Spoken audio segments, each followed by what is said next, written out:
welcome to Crime in Court.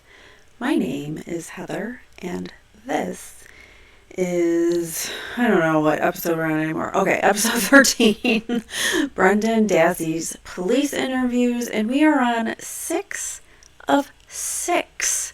So, as you know, we're doing a deep dive of the Netflix series, Making a Murderer. We're doing a whole deep dive and looking at the truth behind this case. We're looking at the Theresa Halbach case. We're looking at court documents, police reports, police interviews, all the good stuff. So we have gone through 5 police interviews so far with Brendan. He's already, at this point, he's convicted and he's in custody and he's been convicted.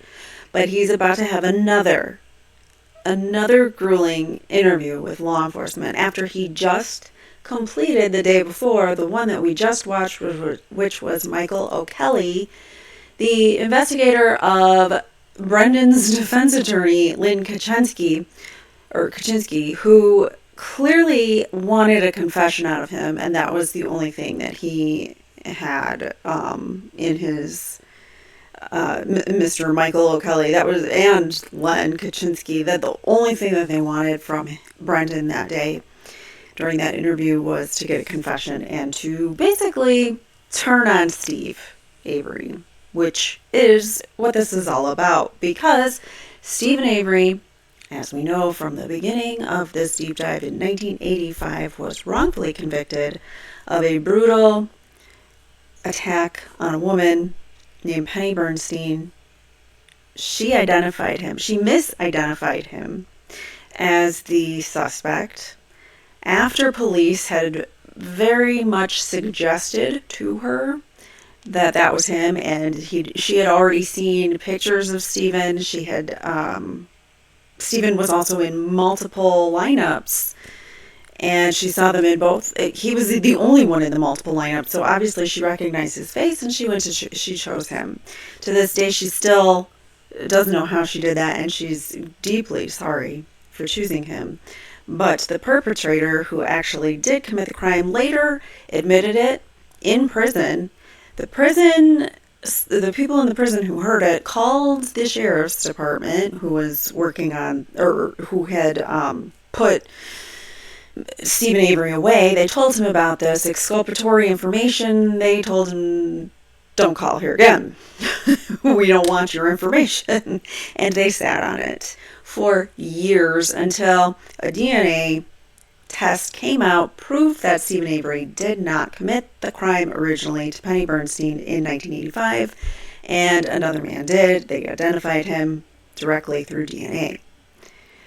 Now, a couple of years down the road, after Steven Avery gets out of prison, all of a sudden, this whole incident comes knocking on his door.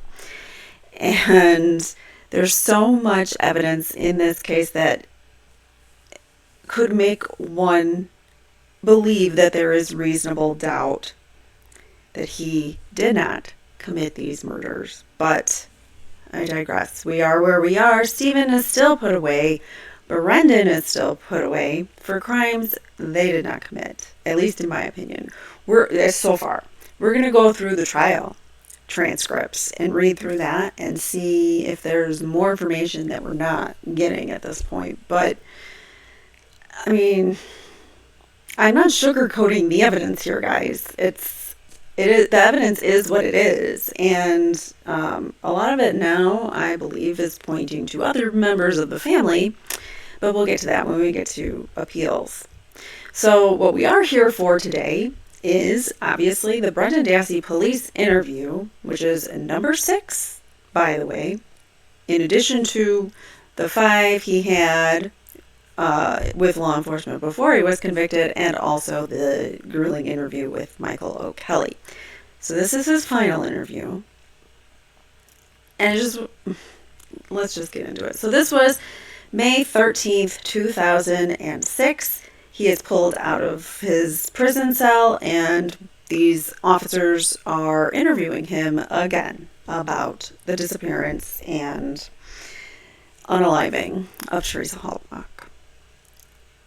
And before I begin, please don't forget to like, comment, subscribe.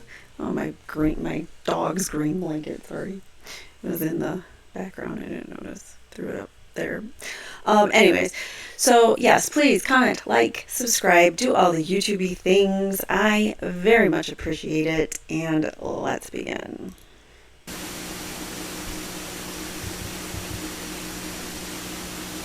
And just to warn you, he starts out just crying. I think this poor kid is so effing traumatized from all of these interviews and all of the... I mean, these are not just interviews. They are interviews where these officers are using the Reed technique.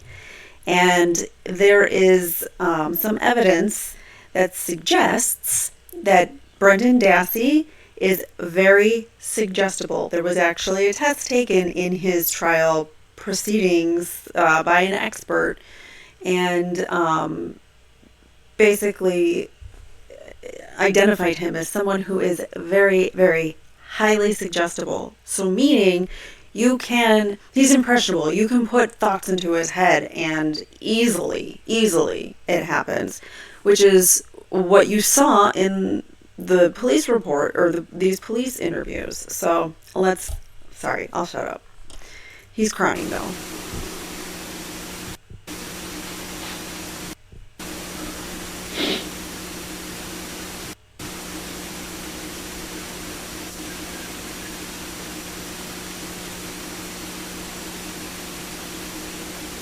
Doesn't your heart just break for him? Like each interview that we've watched in succession, like my heart just goes out to him more and more and more. Like he is obviously a child. At this point, I think he's still 17 years old. And he doesn't know what the heck happened and how he got here. And it's because these officers pulled a fast one on him, in my opinion.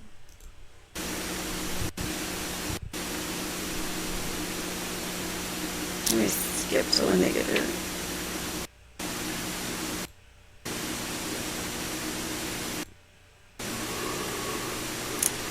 Now he's... That was a very loud yawn. He's just bored now. He was crying before.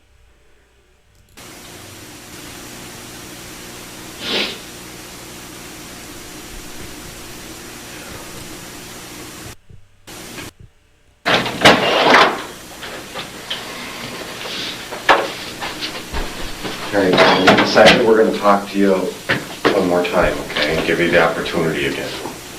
Give you the opportunity again for what?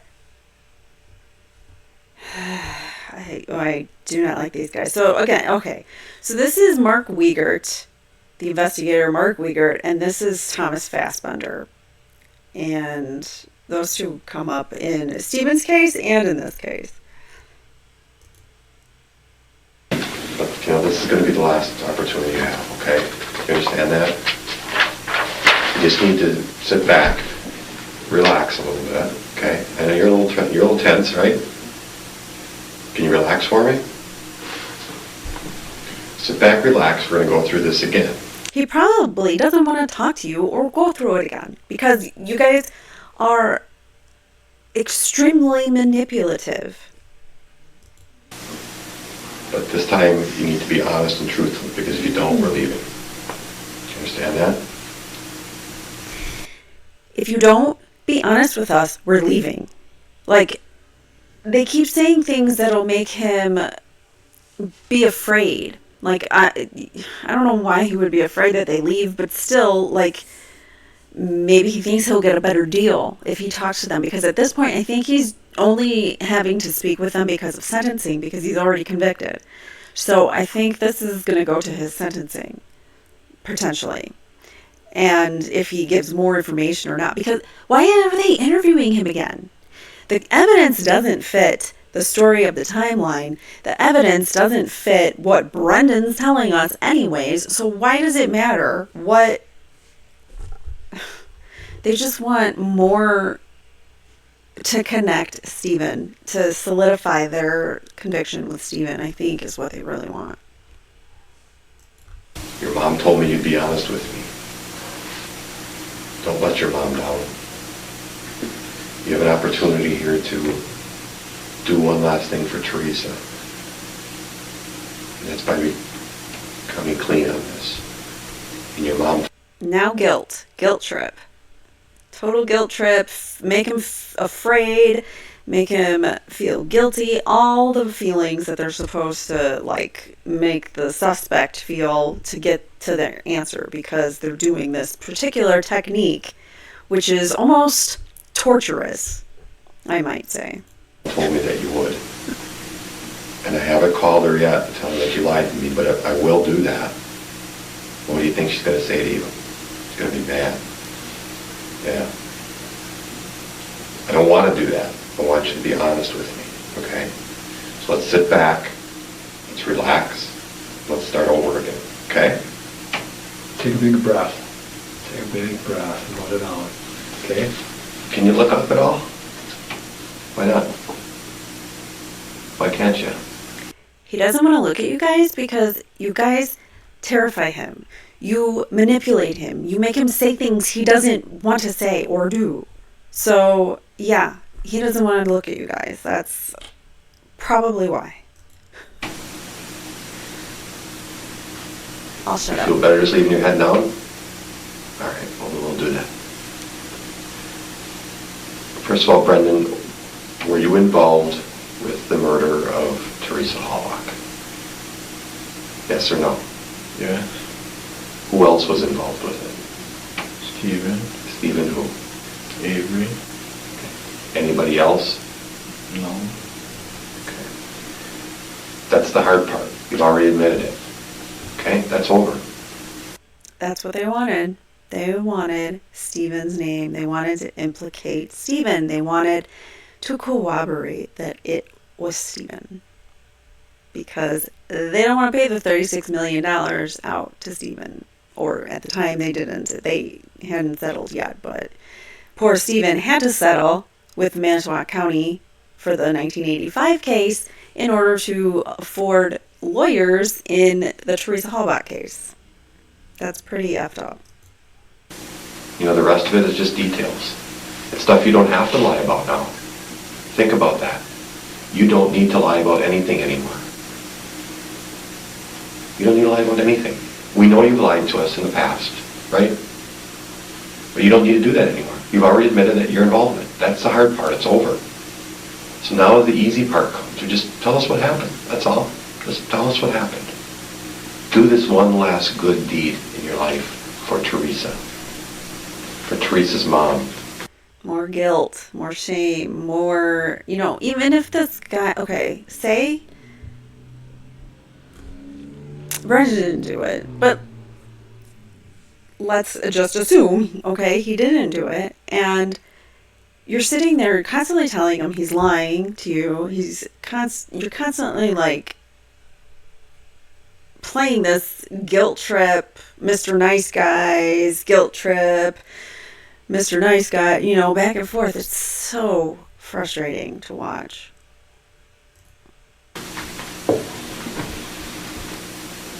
We told her that you'd be honest with us. Don't let her down. Okay? Can you do that? If you can't, tell me. We'll leave. You need to talk to me, though. Talk to me. Can you do that? Can you be honest? Yes or no? Yes. Do you want to be? I can't hear you. Yeah. Are you going to be? Yeah. And do the right thing here. Let's talk. Tell us what happened. Where should I start? Let's start at the beginning. Come home from school. Came home from school and walked down the road to our house. Went inside and I played PlayStation 2 until 5 o'clock. He's been consistent with that the whole time. In fact, I'm gonna pull up a website here. You're gonna probably see a window pop up. I'm gonna pull up a website and pull up a document here. Last time I pulled this up, it was the self-assessment that he did with Michael O'Kelly. And let me grab it. Psych eval, no. Here's the suggestibility test, but I don't understand it to explain it enough. What else? Where is his I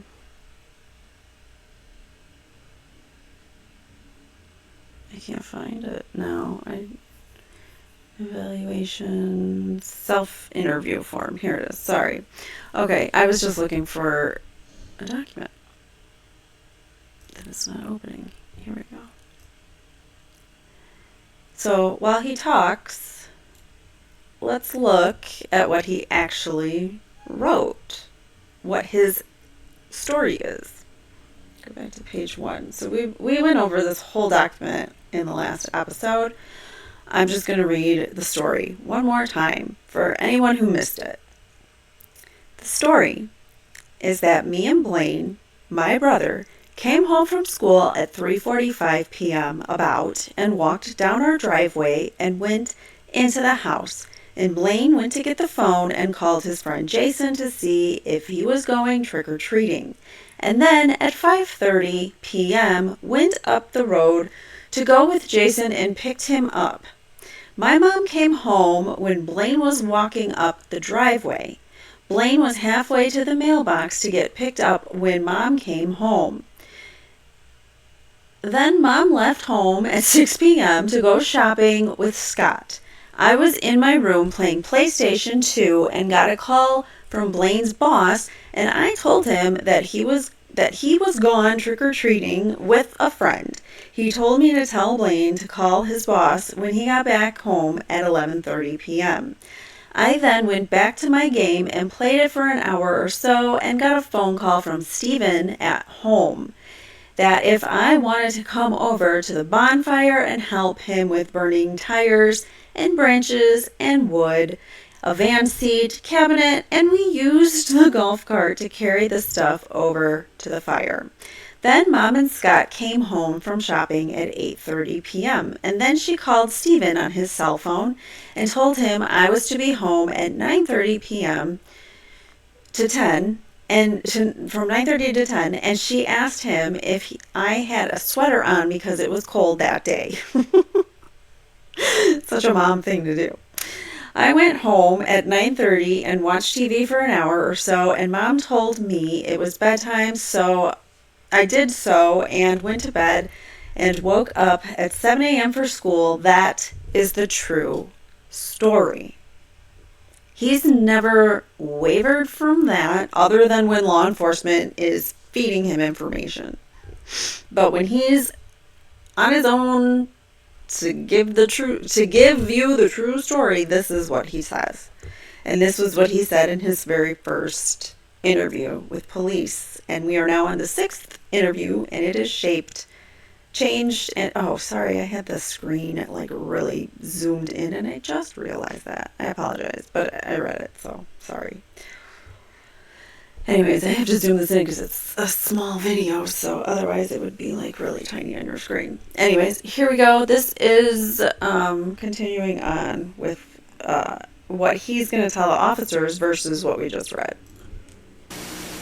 While Blaine was on the phone, and Mom came home, and I talked to her for a little bit, and she left with Scott, and at 5:30 Blaine left,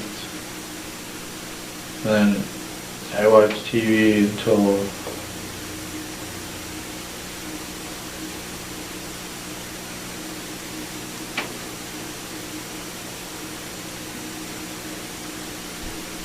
Just estimate. If you don't know the time, say about.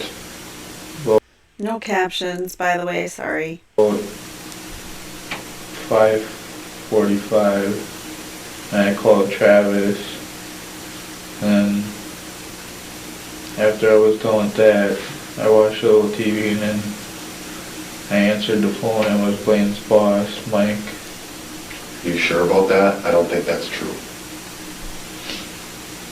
You know why I think it's not true? Why? Because we looked at the phone records. We've got all your phone records. We've got every record there is, everybody's phone.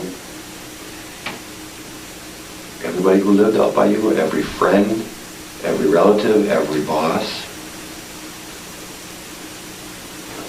I've got a file drawer as big as this room, 3 of them, full of information in this case, so I know when you're lying. You need to realize that. I know when you're lying. Did he actually call you? The details are easy, Brendan. No. Okay, then why did you say he called? Did you see how he's like, no, like questioning? I think that's what I'm supposed to say now, but I don't know because I'm not supposed to lie, but you're making me lie in order for you to be happy, so I don't know what I'm supposed to say or do in any of this annoying, uncomfortable situation that you put me in. That's what he says. That's what I think. One of the days he did. Did he call you that day? No. Then why did you say it? I don't understand why you're lying. You told me you wanted to be truthful with me. You told me I could tell your mom that you were honest. Can I do that now? You just lied to me. So, the truth is you were over by Steve's earlier. That's the truth. Wait a minute. Oh, that's what this is for, to like tighten that timeline, to make sure that Brendan was there earlier, because this is all new. This whole part telling him he was there before that phone call and telling him that phone call never happened. This is all new, and this is them trying to shape the narrative back to what they want, which he had to have been there closer to like 3:30, 4 o'clock or something like that, because she was at the house at like 2-something, 2:30ish. Isn't it? Yeah. What time did you go by Steve?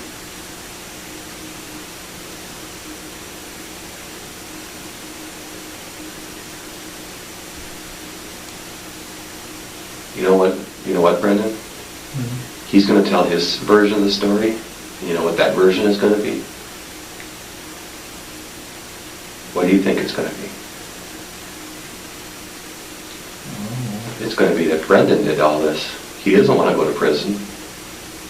He doesn't give a shit about you. It's going to be Brendan. So this is your opportunity to be honest and tell the truth. Are you going to do that or not? Yes or no? Yeah. Okay, then tell me the truth. I went over there like at 4 o'clock. Why did you go over there? You had this stuff planned out already, didn't you? You and Steve had this planned? Yeah? Yes or no? Yeah. Okay, when did you plan it?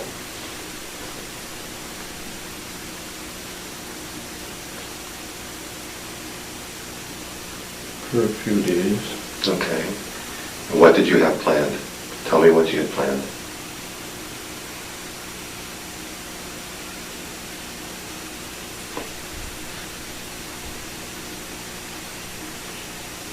Come on.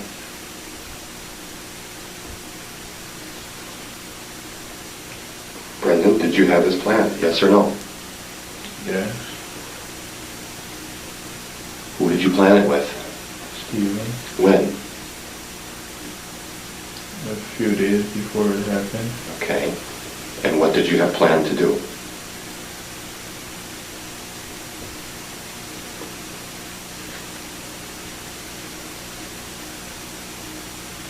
Details are easy. Come on. You've already given me that you were involved in it, so just fill in the details. Paint the picture for me. Obviously, I know already. I know a bunch of this already. I keep proving that to you. That's another technique, is to say, I know all this stuff that you did already. And you just should come clean and tell me everything. That's another technique of the Reed technique in interviewing people, interrogating people. The details are easy. Just tell me what you guys planned, what you did. No sweat. That I had sex with her. Well, let's back up a second. You said you planned this a couple days earlier. Is that true or not? Yes or no? Yes. Okay. So where did you plan this? By Steve's house, or at your house, or in the car, what? Up north? I don't believe that they did anything of the sort to be planning this crime, because I don't think they did a crime to begin with. But oh gosh, I cannot stand this Wiegert and the way that he interviews or interrogates people. He's getting on my nerves. Sorry. What? In Steve's house. Okay. And what did you guys plan to do? What was your plan?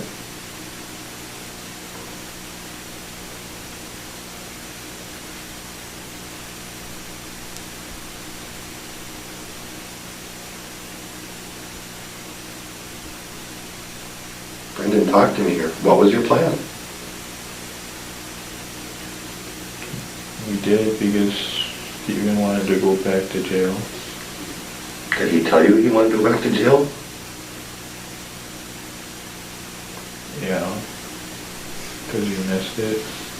He didn't tell you that. Did he? Did he tell you that? Yes or no?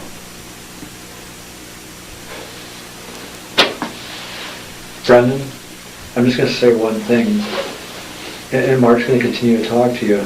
I know that a lot of your relatives and friends have told you things. Travis, Steven, through Ma, Jody, and you got a lot of different things going through your head, a lot of different versions of things. And the truth. The truth, I don't know if it means a lot to you, but you know what the truth is. And it's important that you tell us the truth, because at least someone might think it means something to you. You've got to discount, you've got to forget about everything, all these people telling you what happened, what to say, what not to say. Put all those out of your head and just tell us the truth. Because we can't keep saying, we know the truth is you were involved. And Steven was involved, and it was probably planned. But now as Mark takes you through this, you have to let go of all these other things people told you to say. Weren't you here at that time? You were there at that time. This person called. All those things that all these people have told you on the phone or through people, and just tell what you know is a fact. Do you know what a fact is? Brendan? Sort of. A fact is something that's true. That's something that really happened. And sometimes it can get difficult to sort between the facts and everything else that people have been telling you, and stories that you might be wanted to make up because it was a horrible thing that happened. So when Mark starts talking to you before he walks out of here again, you need to just tell him the facts, the truth. Okay? If I walk out, I'm not coming back. So now he's threatening to leave. He's getting himself closer and closer to Brendan. He's encroaching on his personal space, which is another part of the Reed technique. Get them cornered and don't let them, you're in the back corner of the room and you got to block them and have, two officers, blocking the exit to the door, so he feels trapped. And that's how you get people to say the truth. Oh, come on. That's not how you get people to comply. I mean, it's how you get people to comply, yeah. But it doesn't necessarily mean that they're going to be telling you the truth. They're going to be telling you what they think they want you to hear in order to get themselves out of a terrible situation, which is what Brendan's doing. Now he's like internalizing. He's becoming more and more like introverted, and he doesn't want to talk to them, and I don't blame him. Understand? Let's try this again. Did you plan this? You and Steve planned this, yes or no? Yes. When did you plan it? A few days before it happened. Okay, tell me about that day when you planned it. What was it? What did you talk about? What did you plan to do? Thought what we were gonna do in that. Well, yeah, what were you, tell me what the plan was.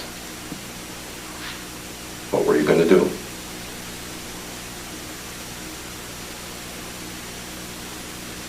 Do you understand what I mean?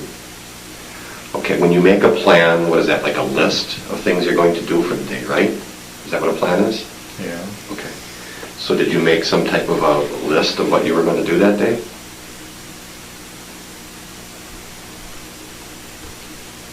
Come up with an idea?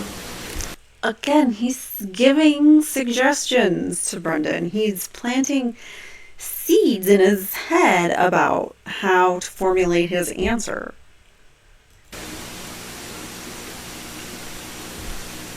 Not really. Okay. Well, what did you talk about with Steve a couple days prior to?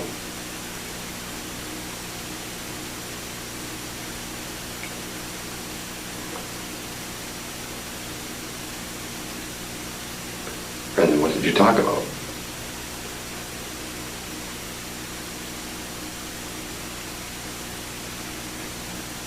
I can't hear you. I can't remember. Okay. What did it involve?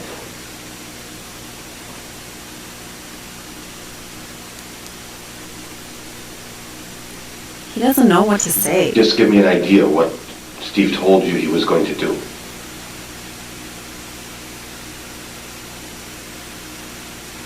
Like how he was gonna do it and without someone seeing it. Did he tell you who he was going to do it to?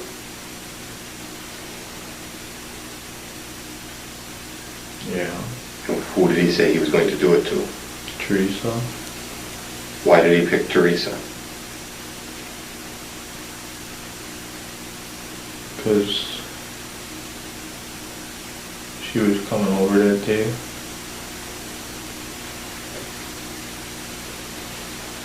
Did he tell you she was coming over?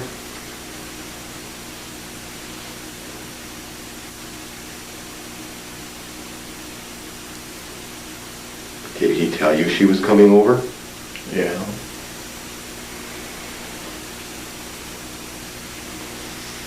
And what did he say he was going to do?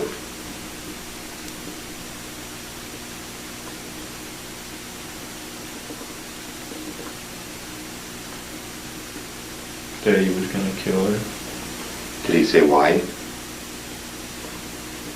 No.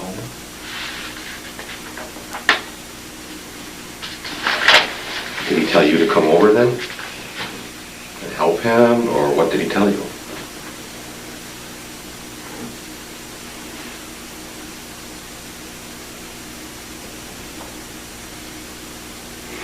What did he tell you, Brandon? That he wanted me to help him.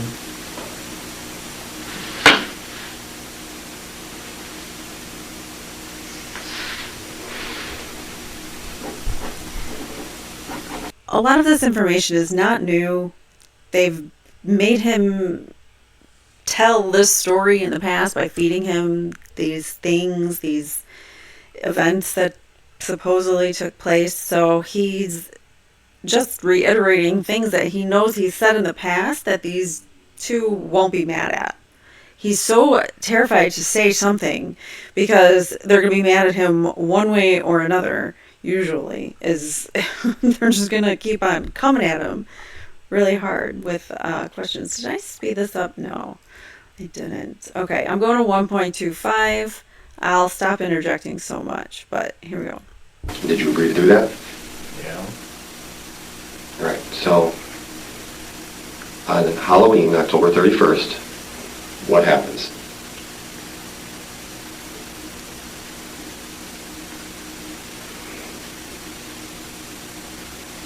On Halloween, October 31st, what happens?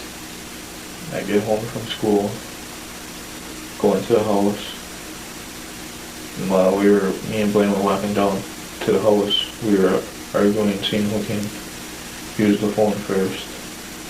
And He said he was going to call Jason. So he did then.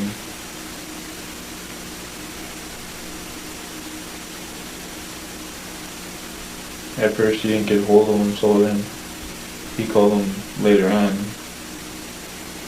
Then I went over by Steven. What time did you go by Steven? About 4 o'clock. Did you know that Theresa was there already? Yeah. How did you know that?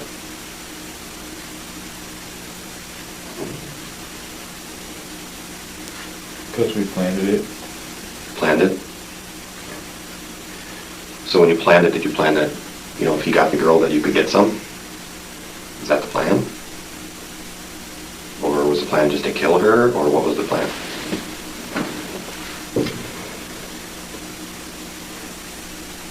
Tell me what the plan was. Tell me what the plan was. That he just wanted to kill her. Why did he want to kill her? I don't know. Well, what did he tell you? Did he tell you anything? Yes or no? No. He just said he wanted to kill her? Well, just that he was pissed off because Jody wasn't with him anymore. Okay. He's pissed off that Jody wasn't with him anymore. So then he was going to kill Theresa. From all accounts, Steven was on the phone with Jody that night multiple times. They talked the night that he supposedly was doing these things to Theresa. He was very much happy and ready to get married and settle down again and, you know, start his life over with Jody. And unfortunately, she got a DUI and was arrested and couldn't come out on bail or whatever. I don't know if she was doing time. She got time, prison time. So Steven was waiting for her, and he was calling her. You know, they talked multiple times a day. She called him as much as she could from prison, and they had plans to get married. Did he talk about plan of having sex with her first? Did he talk about that? No. Okay, so he was pissed off that Jody was in jail, so that's why he's going to kill Theresa. So, okay, you go over to the house about 4 o'clock, and you already know she's there. That's what you told me. Mm-hmm. And what happens when you get to the house? We start to talk, Who's we? me and Steven, Okay, good. Then what? and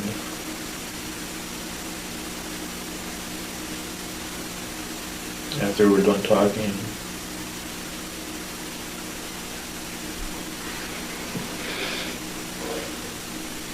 After you're done talking, he asked me if I wanted a soda, and then what?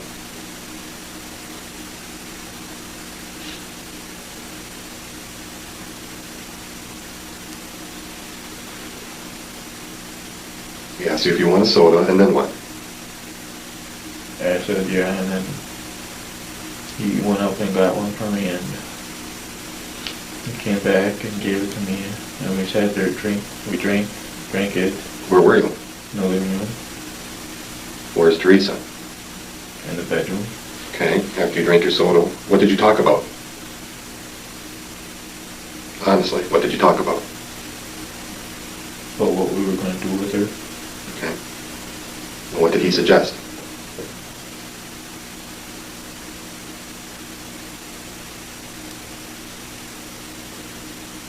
that at nighttime he would shoot her. Okay, after you have your soda in the living room, what do you do next?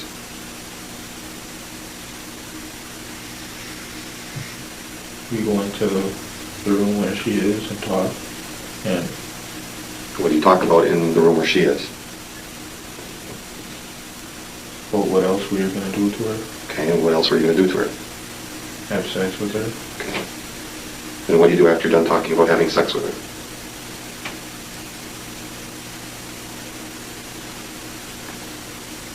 And he said that we would do that later, and so he told me to go home before my mom came home, and so I did, and then when she left and Blaine left, he called me and told me to come over, and he said that he had a bonfire. So we went around to pick up the yard and that. Mm-hmm. And then when we had all the stuff picked up, he told me to come in the house and to start what we were planning. Okay. So I did, and then Which was what? to have sex with her. So you had sex with her at that time? Mm-hmm. Did you take all your clothes off? Yeah. Okay. So then you like laid on top of her? Yeah. Did you kiss her? No. Did you touch her breasts? No. Did you lick her breasts? No. What else did you do to her? Well, tell me what you did with her. Just had sex with her. When did Steve have sex with her?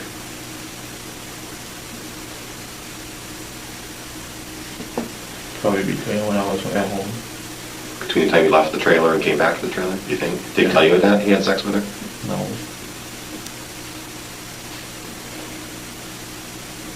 What was Steve wearing? Do you remember? Red shorts and a gray t-shirt, What were you wearing? blue jeans, and a sweater. What about jacket? No. What kind of shoes? Do you remember? No. All right, after you come back to the trailer, what time do you think that is about? Do you remember when you had sex with her? About what time? About 8:15. What happens after you have sex with her? Daddy grabs her and that. Tell me how he does that. You mean he grabs her? He ties her up and then he grabs her and You both grabbed her, didn't you? You helped carry her into the garage, right? no. Okay. So he carried her to the garage? Is she alive? Yeah. What is she saying? To stop what we were doing and to let her go. How many times did you punch her? 0. How many times did Steve punch her? None that I know about. Okay. One question. When you went over at 4 o'clock, Brendan, the first time you told us Stephen was kind of sweaty and stuff, was he sweaty? Did he tell you that he had already had sex with her before you got there? No. Was he sweaty? Yeah. And did he tell you that he had already had sex with her once and had just gotten done? No. Okay, you carry her into the garage. What happens next? Yeah, he wasn't biting that one. Sorry, Fastbender. He wasn't getting onto your story there. Then he sets her on the floor and then And then what? he got a knife. And where do you get the knife? Now, be honest here. Where do you get the knife from? Well, the knife he had in his pocket because the knife was the one that he uses for work. So it was a pocket knife? Don't tell me what kind of knife it was before. You said it was a long one. Is that a lie? All right, tell me about the knife. What kind of knife was it? Honestly, tell me what kind of knife it was. It was black with, it was like, I don't know what it's called, but there was like, on the blade, it was like that round thing on the top. Did he have it in his pocket? Yes or no? Yeah. You sure? How big is it? Show me how big it was. About 8 inches. There's a lot of are you sure's too, which make him question what he's telling them. It makes him change his story often when he says, are you sure? And yeah, that irritates me. Show me. How do you have an 8-inch knife in his pocket? It was one of them fold-up ones. pocket knife? How many knives are on that? Like how many blades? One. Okay, so he took it out of his pocket. Yeah. Can you draw that knife for me? I'll try. Okay, that's all I can ask. Why don't you do that for me?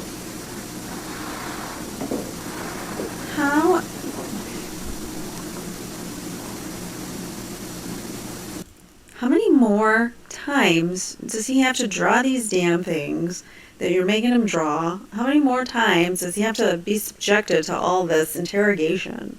It's ridiculous.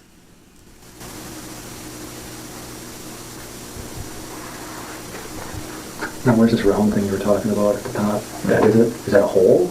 Or No, the thing where you... a notch, like? Yeah. Okay. So when this folds up? Mm-hmm. Okay. Now, seriously now, is this really the knife that he used? Yeah. Okay, then how come you didn't tell me that before? All right. Put your name, or sign your name down here.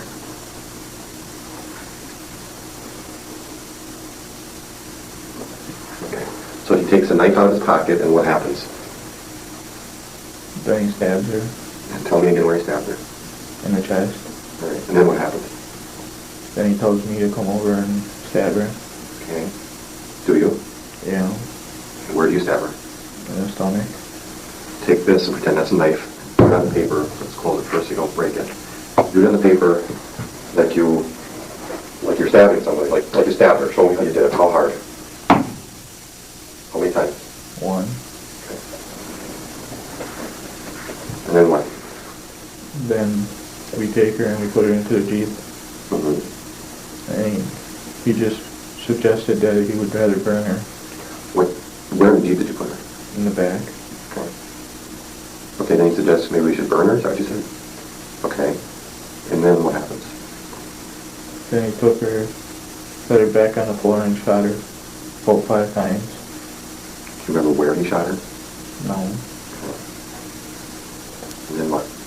Then he took her and Go ahead. took her outside Mm-hmm. and he checked if she was still alive, How did he check that? see if there was a pulse He checked that? When she was in the garage, or when she was outside, or where? when she was outside. Okay. Was there a pulse? No. Okay. Was he happy about that? What was he saying during this? Well, he told me that there was no pulse and Okay. that he was going to put her on a fire. All right. Then he puts her on the fire and, You helped him, no? yeah, Tell me how you did that. he had her hands and I had her feet. Okay. Did you like swing her? Like this type of thing, or what? No, he was like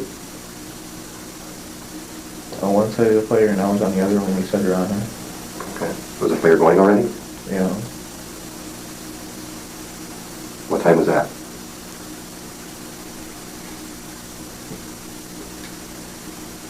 $8.50. 8:50 or 15? $8.50. When Scott comes over by your mom, he says that the fire is going so big, it's almost up to the eaves of the house. What time was that? You said you went home when your mom was there, right? Yeah. Were you there when Scott got there? Yeah. And there was a big fire going already. She was already on the fire, wasn't she? Yes or no? I mean, tell me. Was she or wasn't she? No. He was burning tires. Okay. So you put her on the fire. What do you put on top of her? Some tires. How many?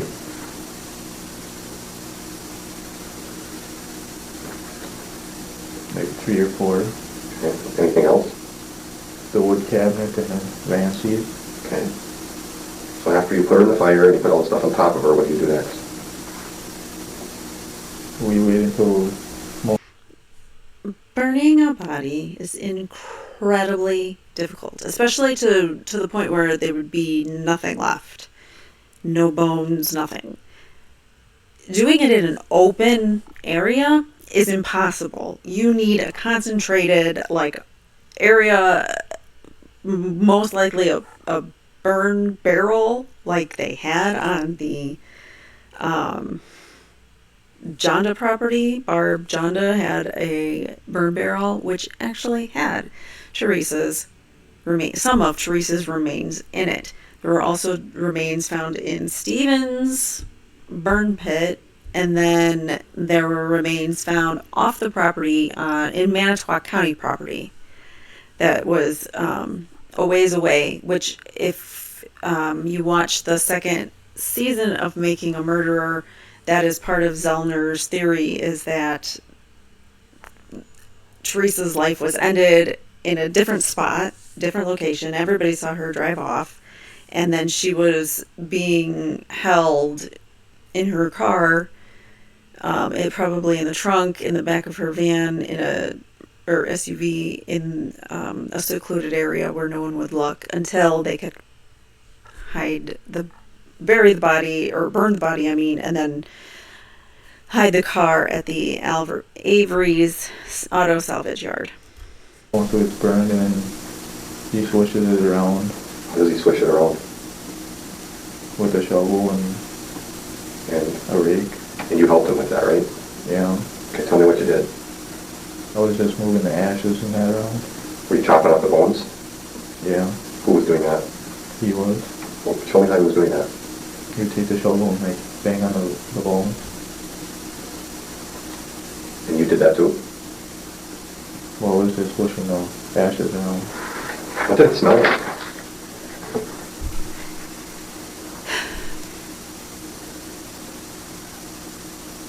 What did it smell like? Real bad. Okay, after it burns down, you take the shovel and the rake, bust up the bones, right? Is that what you said? Yeah. And then what? Then we just waited for the fire to go down. Mm-hmm. And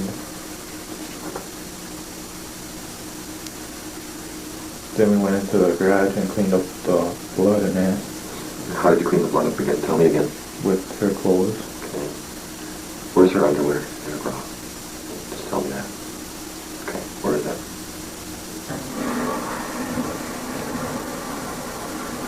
Where is it? Is it at your house? Where is it?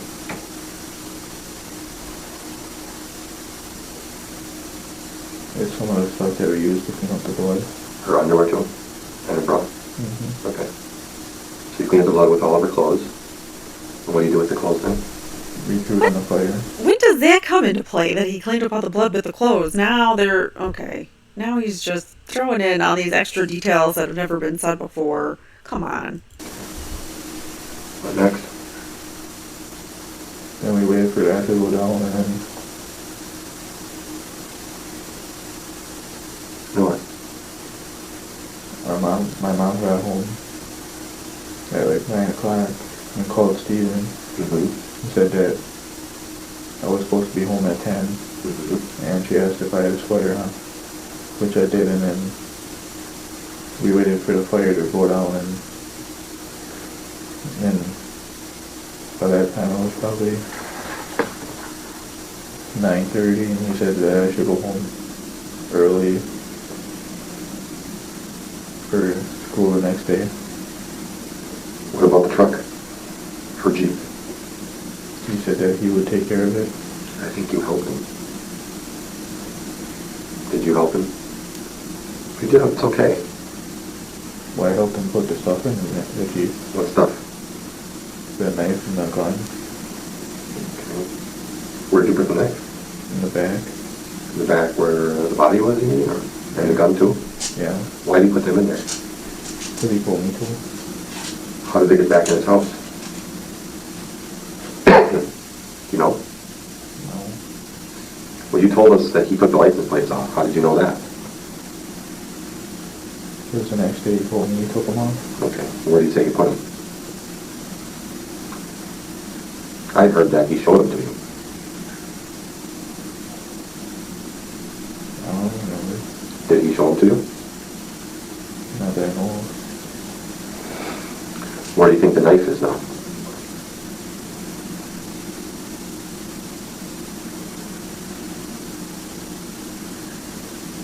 I don't know. Come on, Brandon, where do you think the knife is? Do you have it at your house? No. What did he give you as a souvenir for this? None. What about the hair?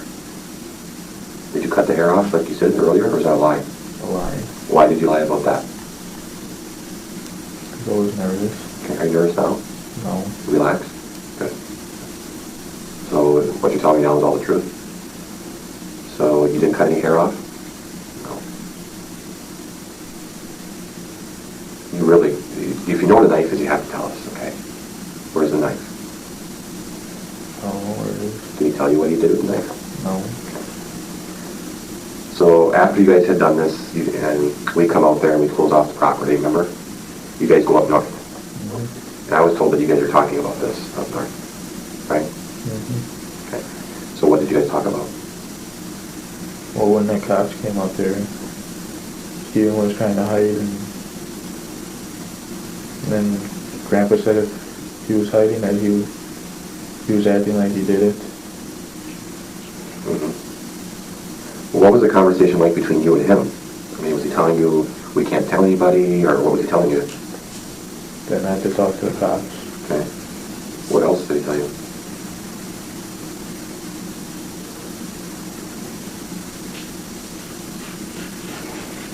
Were you afraid that the cops are going to be on to you? Yeah.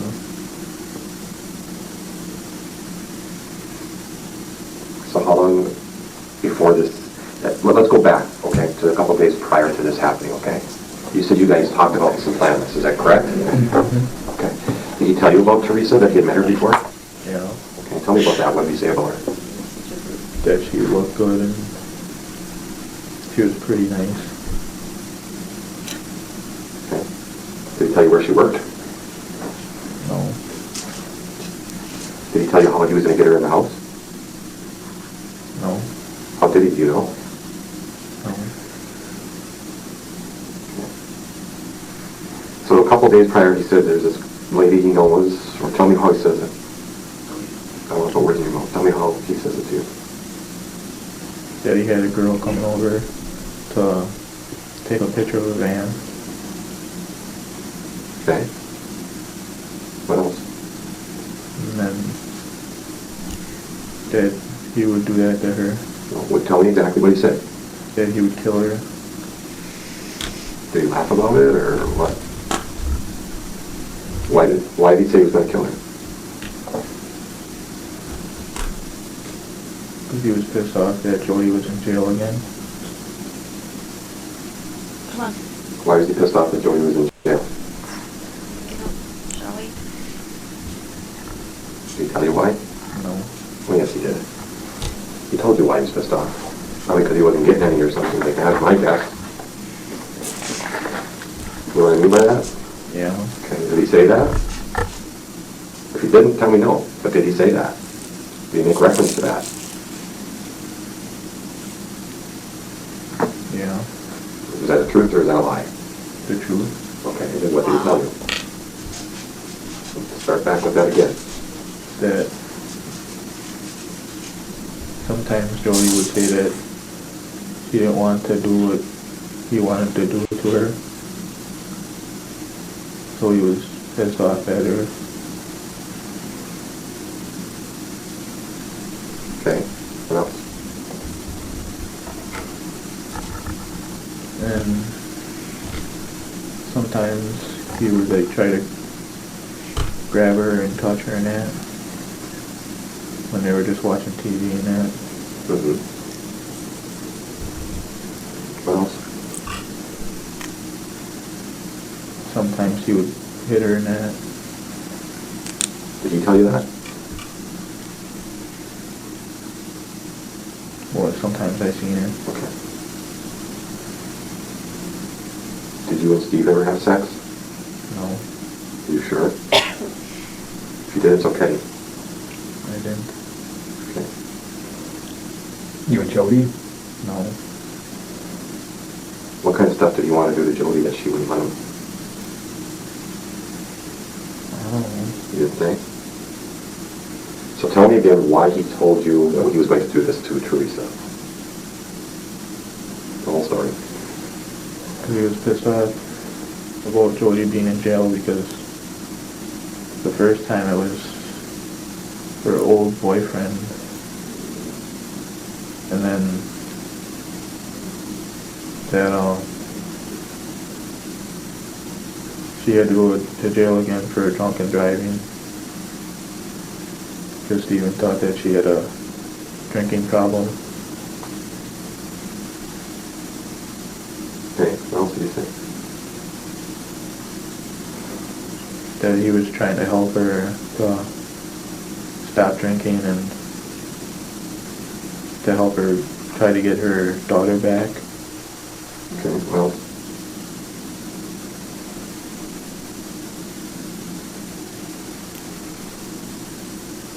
That's all I can remember. okay, good. None of those are motive to end the life of someone. So, I mean, they're just like pulling at straws here, trying to see what Brendan will glop onto, and that's it. That's all they got. He's mad at Jody for being in jail, so he's gonna end the life of some poor girl who takes pictures of cars. I don't think so. Especially after he just served 18 years in prison for a crime he didn't commit. It just doesn't make sense to me. And Brendan's story has never made sense, and it keeps changing, as you can see. Did he blame Theresa for Jody being in jail? No. And why did he pick Theresa? No. At what point did you put her cell phone and camera and purse and stuff in the burn barrel? I didn't. Okay, who did? Probably Steven. Well, not probably. Who did? If you know, you need to tell me. You went over there. Steven did. Did you see him do it? Yeah. No, honestly, yes or no? Did you see him do it? Don't lie about it. If you did, good. If you didn't, good. Did you see him do that? No. Why did you just tell me you did? Brendan, why did you lie to me? Do you know? Do you remember that at all? No. Okay, then say you don't know. He gave you some money out of her purse, though. That I know. How much?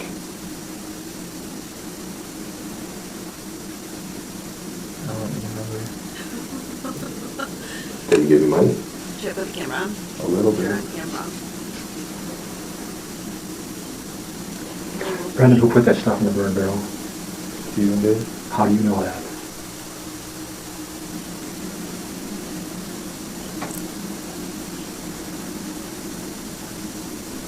How do you know that? Because he told me that he was going to do that. Did you see that stuff in the house? No. You went through her purse, didn't you? So how did the money get out of her purse? He gave it to me. How much did he give you? A few dollars. Did you see the purse in the house? No. He just tell you that that wasn't her money? What? Yeah. Is that true, or are you lying again? Good true. And the truth is, you put her purse and her cell phone and her camera in the burn barrel. That's the truth? No. Well, is it the truth? No. Did you see that stuff in there? No. Do you remember telling us that prior? The last time that you saw that stuff in the burn barrel? Yeah. Why did you do that? I had too much stuff on my mind. So now you remember a little more clearly? Okay.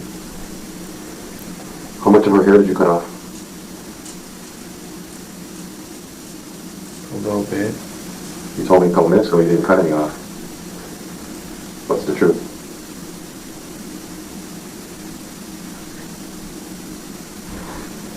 Did you cut some of her hair off? No. What's happening? And that's something that they made him say the last time about cutting her hair. And now they're like, did you make her? And did you do that? Like, they keep he second guesses everything he's saying because he's not sure what he should say to appease these guys, because everything he says, they get angry and then they threaten to leave if he tells them the truth. So he's got to lie. Again, Brendan, are you starting to think about what other people told you to say? Okay, now zero in on the truth again as Mark talks to you. You know what truth is and you know what a lie is. and you know what the truth is. So Mark's going to take you through some of these things again and forget about other things. Did you cut any of her hair off? No. Did you shoot her? We're an hour into an hour and 10 minute, we're only 54 minutes in actually, but a 2 hour and 10 minute interrogation, we're only 54 minutes in, and it's brutal to watch. No. Who shot her? Steven did. Did you stab her? Yeah. By her, who's her? What's her name? Theresa. Theresa what? Halbach. Did you cut her throat? No.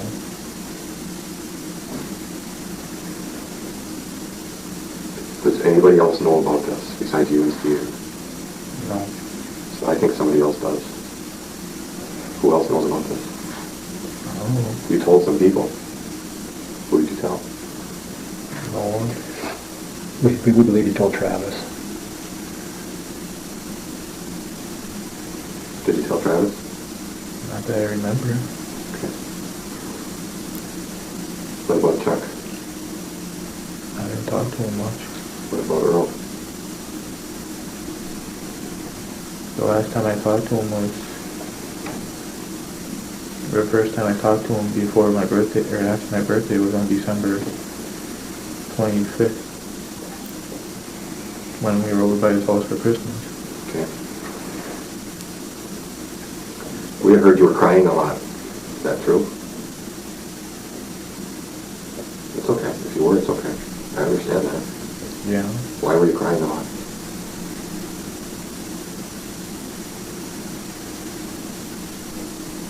Because after a while I was thinking that I did the wrong thing. How long did it take you to think that? Like 2 weeks. So the day after you were okay? A couple days after you were okay? Yeah. And then about 2 weeks and you started feeling bad? What did you feel bad about? That all the stuff I did was wrong.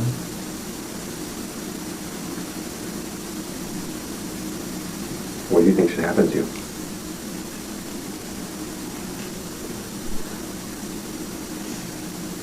Just asking your opinion. What do you think should happen to you?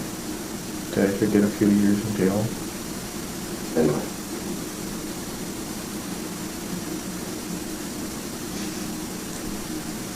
What do you think should happen to Steve?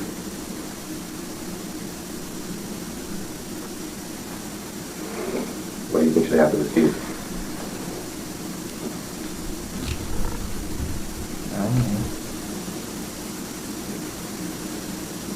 If you could say something to Theresa's mom, his brothers, and the rest of her family, what would you say?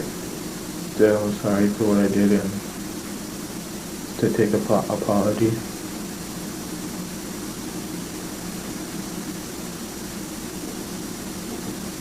What am I forgetting to ask you? There's something you want to tell me.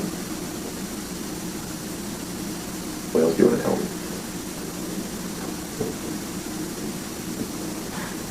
What else do you want to tell me?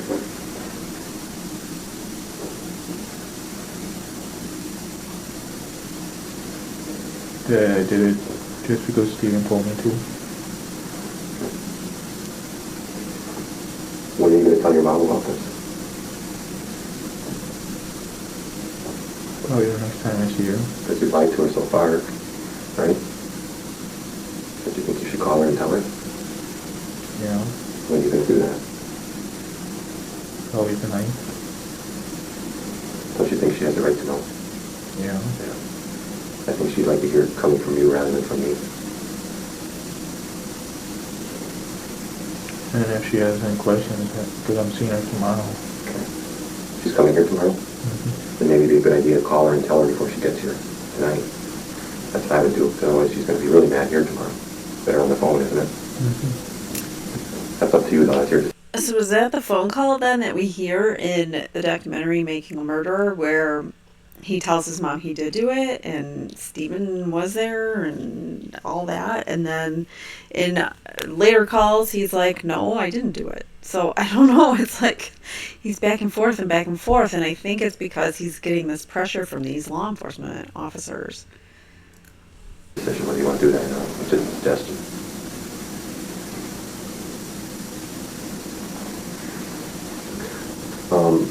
key from the Jeep, from Theresa's Jeep. Tell me about that key. Where did Steve have it hidden? In his bedroom. Where in his bedroom?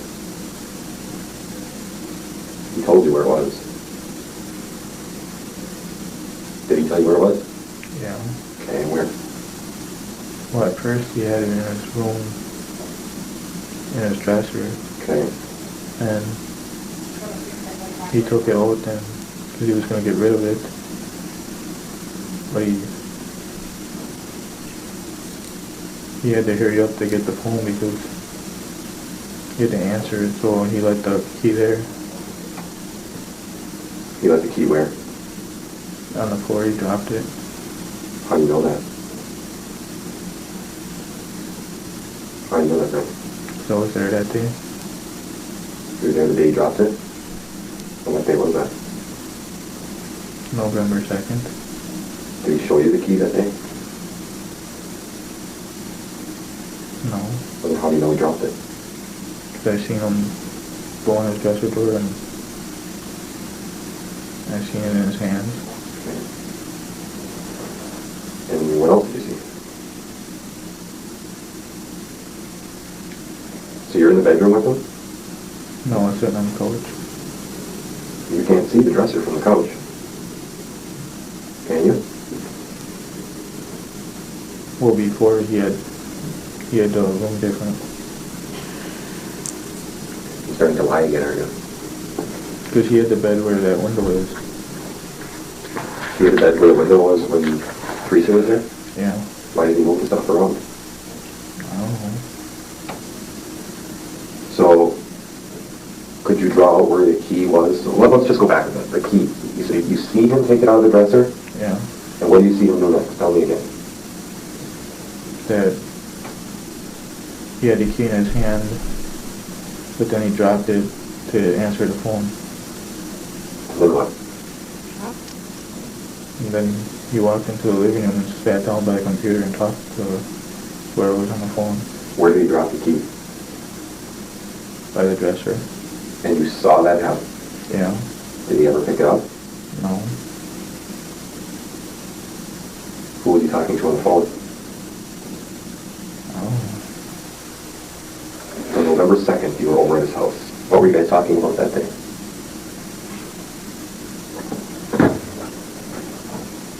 Well, he was asking me what my future plan was. Did you talk about Theresa at all? No. Come on, you just killed a girl. You didn't talk about it at all? I don't believe that. You told me he was going to get rid of that key. What was he going to do with the key?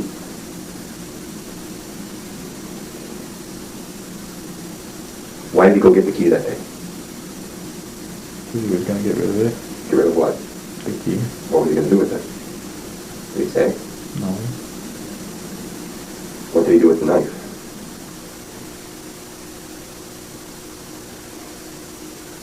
What did he do with the knife? He cleaned it Where did he clean it? outside. On what? What did he use to clean it? Some soap and some water. Did you see him do that? Yeah. I think that's a lie. You tell by your voice. Did you see him clean the knife? Don't lie. No. Where do you think the knife is? So he tells you he does see it and how he cleans it, and you don't like that answer, so then you go, are you sure you saw him clean the knife? Don't lie to me. Don't lie to me. So of course he's going to say no. Of course he's going to change his answer to no. Like, this guy is unbelievable. I cannot stand this guy and his interrogation tactics. I don't know. Okay. Did you cut any hair off? No. What about her panties? What are those? In the fire? Did you keep anything of hers? No.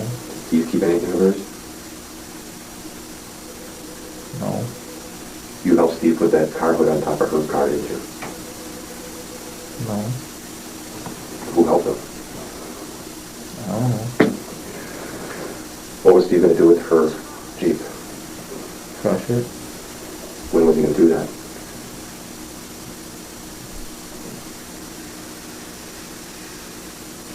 He said he'll smash it faster a day that he can do it. Did you guys talk about this when you went north? He was on the crusher like that day or the day before, so I don't know why he wouldn't have crushed it then if he had been if Steven had been planning, the one to do it, and he had the car and he was planning on crushing it, he could have done it already. By the time that they find the car, it's days after she's been missing, so he had plenty of time to crush the car. Talk about like a plane flying over or anything like that? Was he nervous about that? Sort of. Well, tell me about that. What was he nervous about? When he seen that airplane, he said that it must be onto him and that. No, from the beginning, Steven's been saying that he was framed and that the Manitowoc County is up to something. That's what he's been saying from the beginning. So if he was nervous about police searching the Avery property, yeah, I would have been too, because I had a $36 million lawsuit against the county. I would have been nervous too. The night that this happened, October 31st, Halloween night, when you were at the house, did you get any phone calls? No. You told me last time you did. You told me Jody called.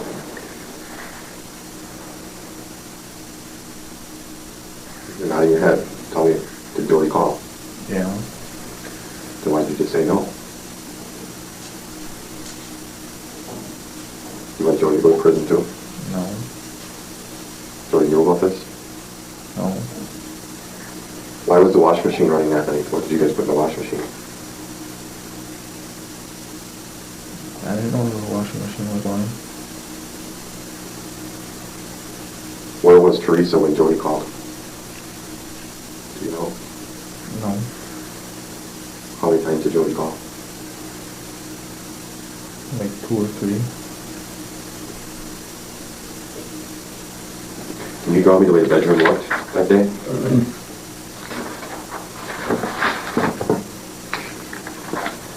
Go ahead and draw the bedroom. More drawings.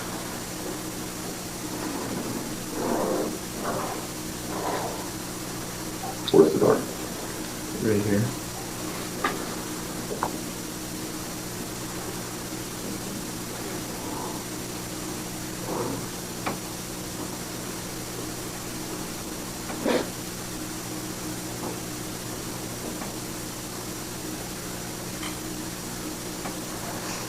And there's like a closet right over here. So if you look in the door, you're looking in this way, Mm-hmm. and this is the hallway? Okay. So now the bed's over here. He changed it after he killed her? Mm-hmm. You know why? No. Where did you see him drop the key? Like right here. Did you really see that? Brenda?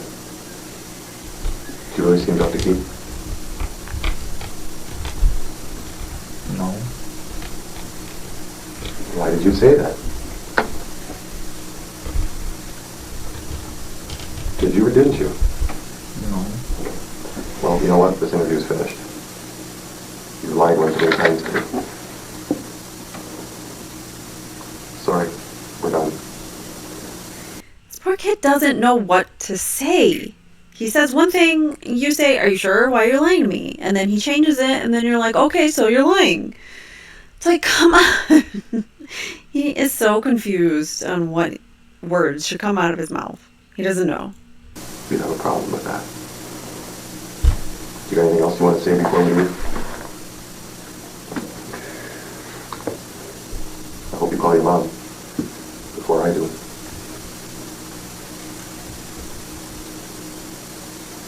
Brenda, I want you to have a chance here. Why don't you lie about the key? I was starting to get... They want this key because they want to corroborate it, and it's not exactly what they need him to say. So they're like, okay, did you really see it? Did you really see it there? Because that's not where it was. remind thoughts again. Tell me about those. That people were telling me not to say anything in that. Okay. How's that relate to the key? Are you trying to help us too much? The only way you can help us is by telling the truth, the facts. If you try to help us too much, that really doesn't help. If you try to help all these other people that told you things, that doesn't help. You need to help yourself. And that's by telling the truth. You have to be a little selfish here right now. And not worry about what might help us and not worry about what might help other people. You have to really be selfish right now and think, what's going to help me?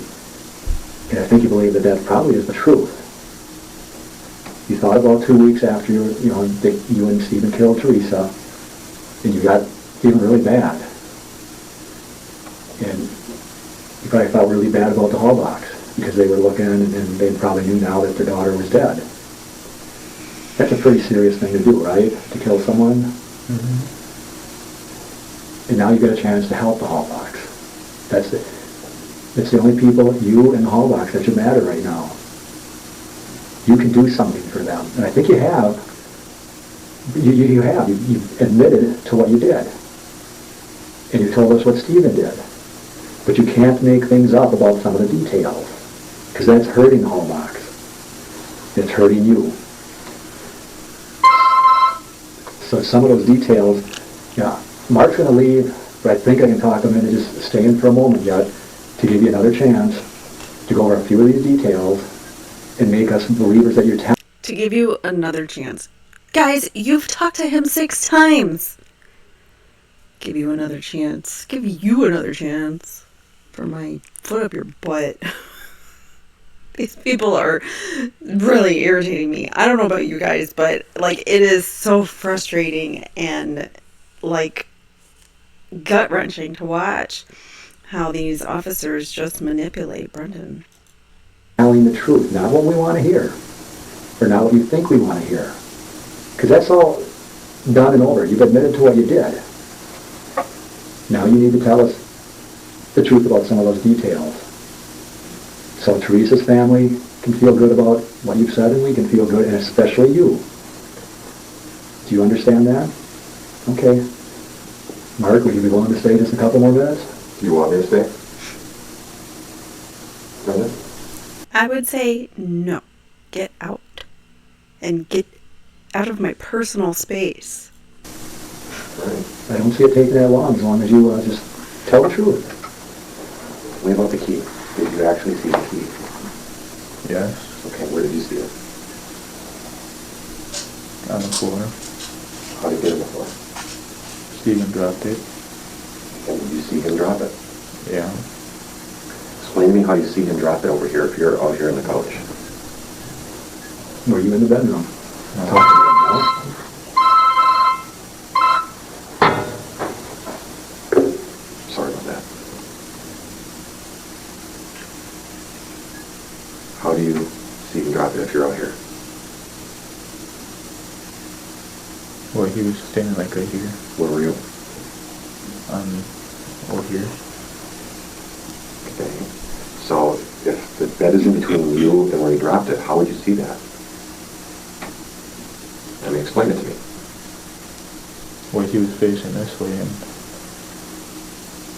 Don't you understand what I'm saying? If you're here, the bed is in the middle, and he's here. Could you see that? yeah, Okay. What did you see then?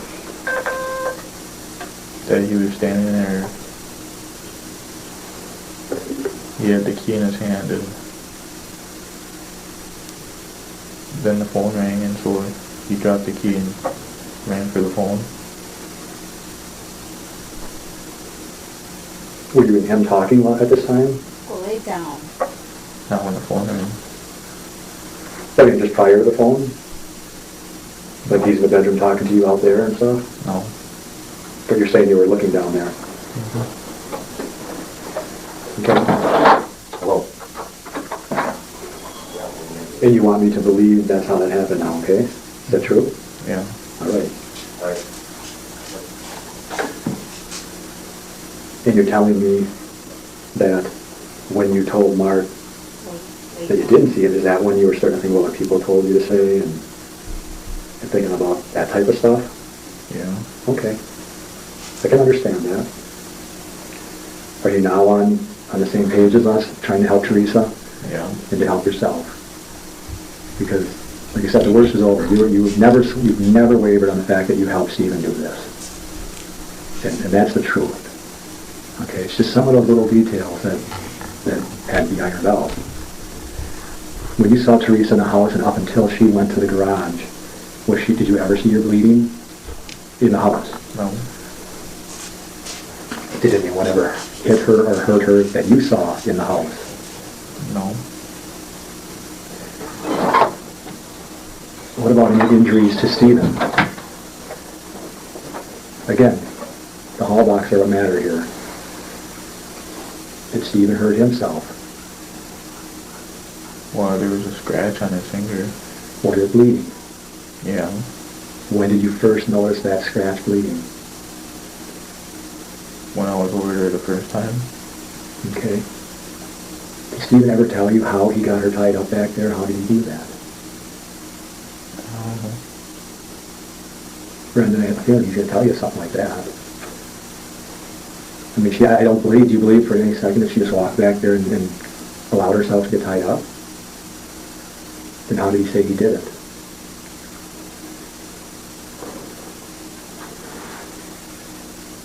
How did you get her in there? The truth for Theresa and yourself. Said he had her tied up already. Let's talk about Halloween. That was on Halloween, right? Do you know anything about Steve being into Satan stuff? Did you ever talk about that at all? No. Did he pick Halloween for any reason? Not that old. When you were doing this planning thing a couple days before, did he talk about that? No. Did you actually plan this a couple days before? Yeah. That's true. How did he get Theresa into the house? Did you help him? No. Who helped him? No one. How did he get her in there? That had to be a part of the planning, right?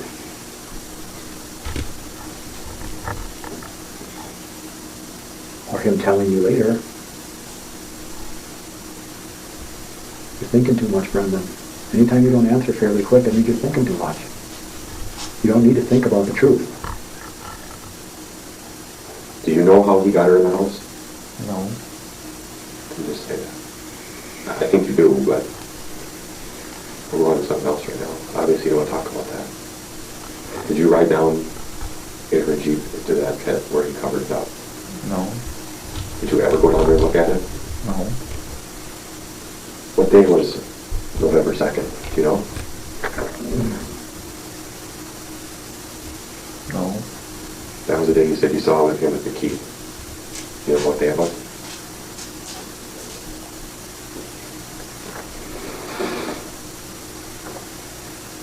Wednesday?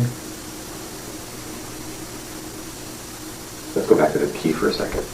Did you really see him drop that key? Yeah. And he forgets to pick it up? Is that what you told me? Camera. So that day he was getting the key out. Why was he getting the key out? Because he was going to get rid of it. Well, how did he get rid of that when they still had the truck? Did he need the key for the truck? No. No. Did you keep anything of hers at all? No. Who put the stuff in the burn barrel? Steven did? Did you see him do that? No. How do you know he did? Because he told me. What did he tell you to put in the burn barrel? Nothing. You just said that he told you to put it in the burn barrel. What did he tell you to put in there?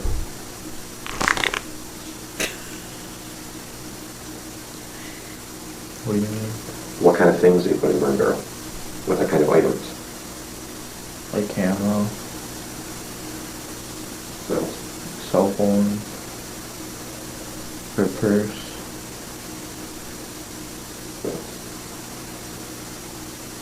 That's all I can remember. How much money did you guys take from her?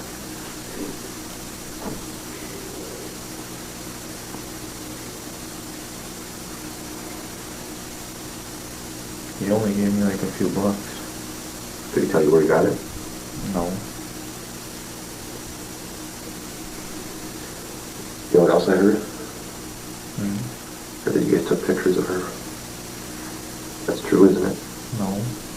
Did you take the pictures? No. Did Steve take pictures? No. Did you tell somebody you took pictures? No. You told Travis that? No. What else have you told Travis? None. You told him you saw the body in the fire. Just that.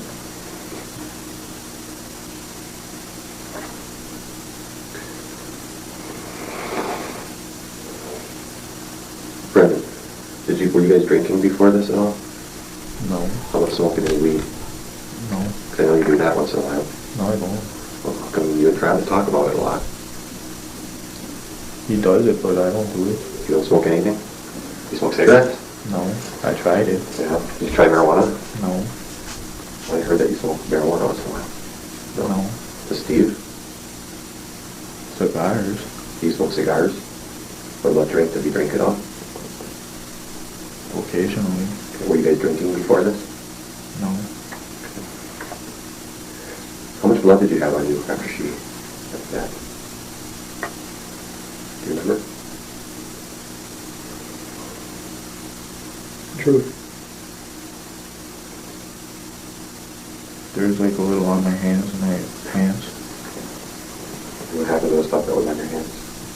I washed it off Where? outside with the hose. What about the bed sheets? Did he do anything with the bed sheets at all? Not that I know of. Did he talk to you about DNA? About getting rid of stuff for DNA? No. So why did he use bleach in the garage? I don't know.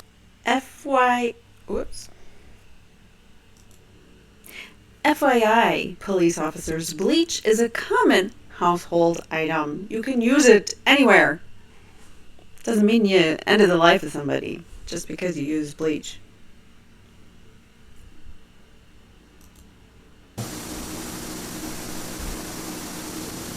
Where else would I find blood if I was looking for blood? Go to the house. Tell me where I should look. I don't know. Tell me where I can find anything. Give me something.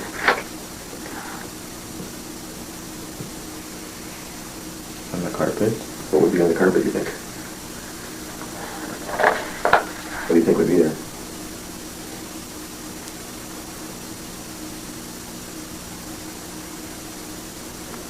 I don't know, like skin cells or something.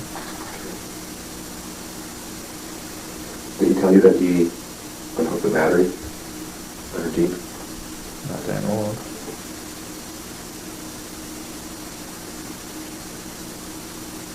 Did he talk? You guys hung out a lot, right? You and him? You were pretty good buds. Yeah. Did he talk a lot about killing people? Stay with me here. Did he talk a lot about killing people? Not really. When was the first time he had mentioned killing somebody?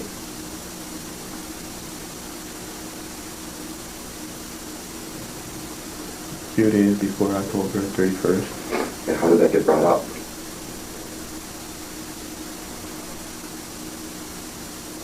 Because we were watching TV and on the news there was someone that killed someone. Okay. And what did he say when he saw that?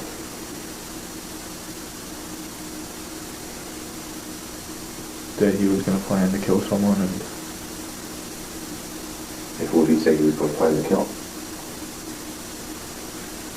the girl that paid for pictures of guys for the magazine. A girl who they had to schedule an appointment with through Auto Trader. It was done through Auto Trader. It wasn't a hustle shot like some of the other shots she did, which would be when she just makes the deal with the client instead, and then you make more money that way. This happened to be the same, just a normal transaction through Auto Trader where Steve or Barb, I don't know who, someone called and said that they were selling this car and they wanted to make the appointment with someone, and Theresa happened to be the gal, and it's on the record. Like, why would you do that to someone who has an appointment with you, like, on the record? If anything, you could have just set it up as a hustle shot, and he had her number. If you were going to end her life, that's how you would have done it, is done the hustle. You would have scheduled it more like a hustle shot so that it wasn't through Auto Trader, so you wouldn't be caught so fast. But even then, because you're scheduling with her, calling her, you're tying yourself to it. But anyways, I don't know. It just doesn't make sense. None of it. And he told you that while you were sitting at his house watching TV? Yeah. Did you say anything to him, like you shouldn't do that, or No. did he ask you to help him? Yeah. What did he ask you to do specifically?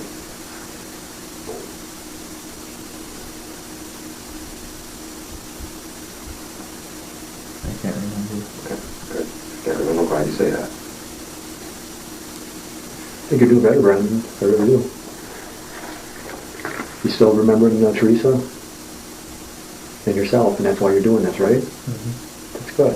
I think that's good. I really do. While you went out, I asked him about if he saw any blood on Theresa or Theresa bleeding at all while she was in that house, and he said no. And he came in, we were talking about his injury. Brendan, when Theresa was on the bed, what was on the bed? Sheets, blankets, what was on the bed? Pillows, blankets, sheets. Was she on top of all that? Yeah. Okay, was there anything else on the bed? No. Any plastic or anything like that? No. Okay. Who took the leg irons off? Steven did. He did. Did she have her socks on? Think about it now. Try and remember. Was she totally naked, or did she have her socks on, or anything like that?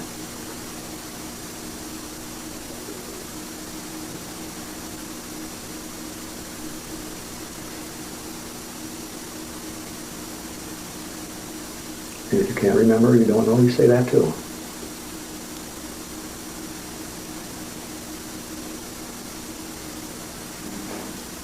No. No what? She didn't have no socks No on. socks on. Oh, okay. And handcuffs, didn't have anything on them? Just regular handcuffs? Mm-hmm. Okay. Did you help take her clothes off? No. How did she get all her clothes off? Steven. That gotta be hard, don't you think, trying to tie somebody up and take their clothes off? By yourself? I think you helped, didn't you?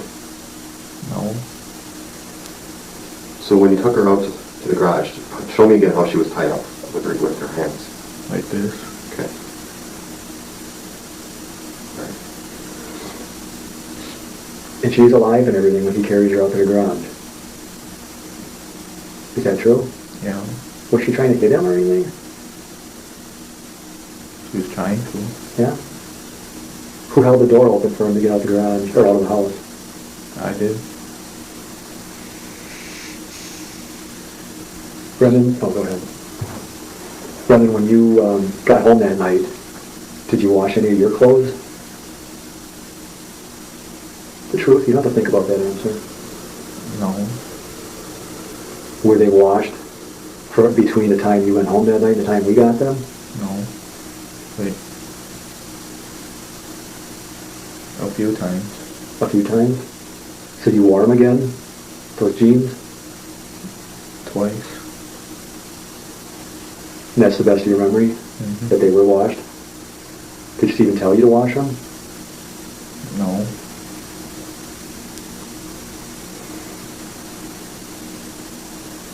Just have a few things for closing when you're done. Okay. Another question again. Theresa, you are important here. That's all that matters right now. That's Steven, you're being selfish. In our first interview, you talked about helping Steven put the hood of the car in branches and stuff like that. Did you help him do that? I have to think. Did you help him do that?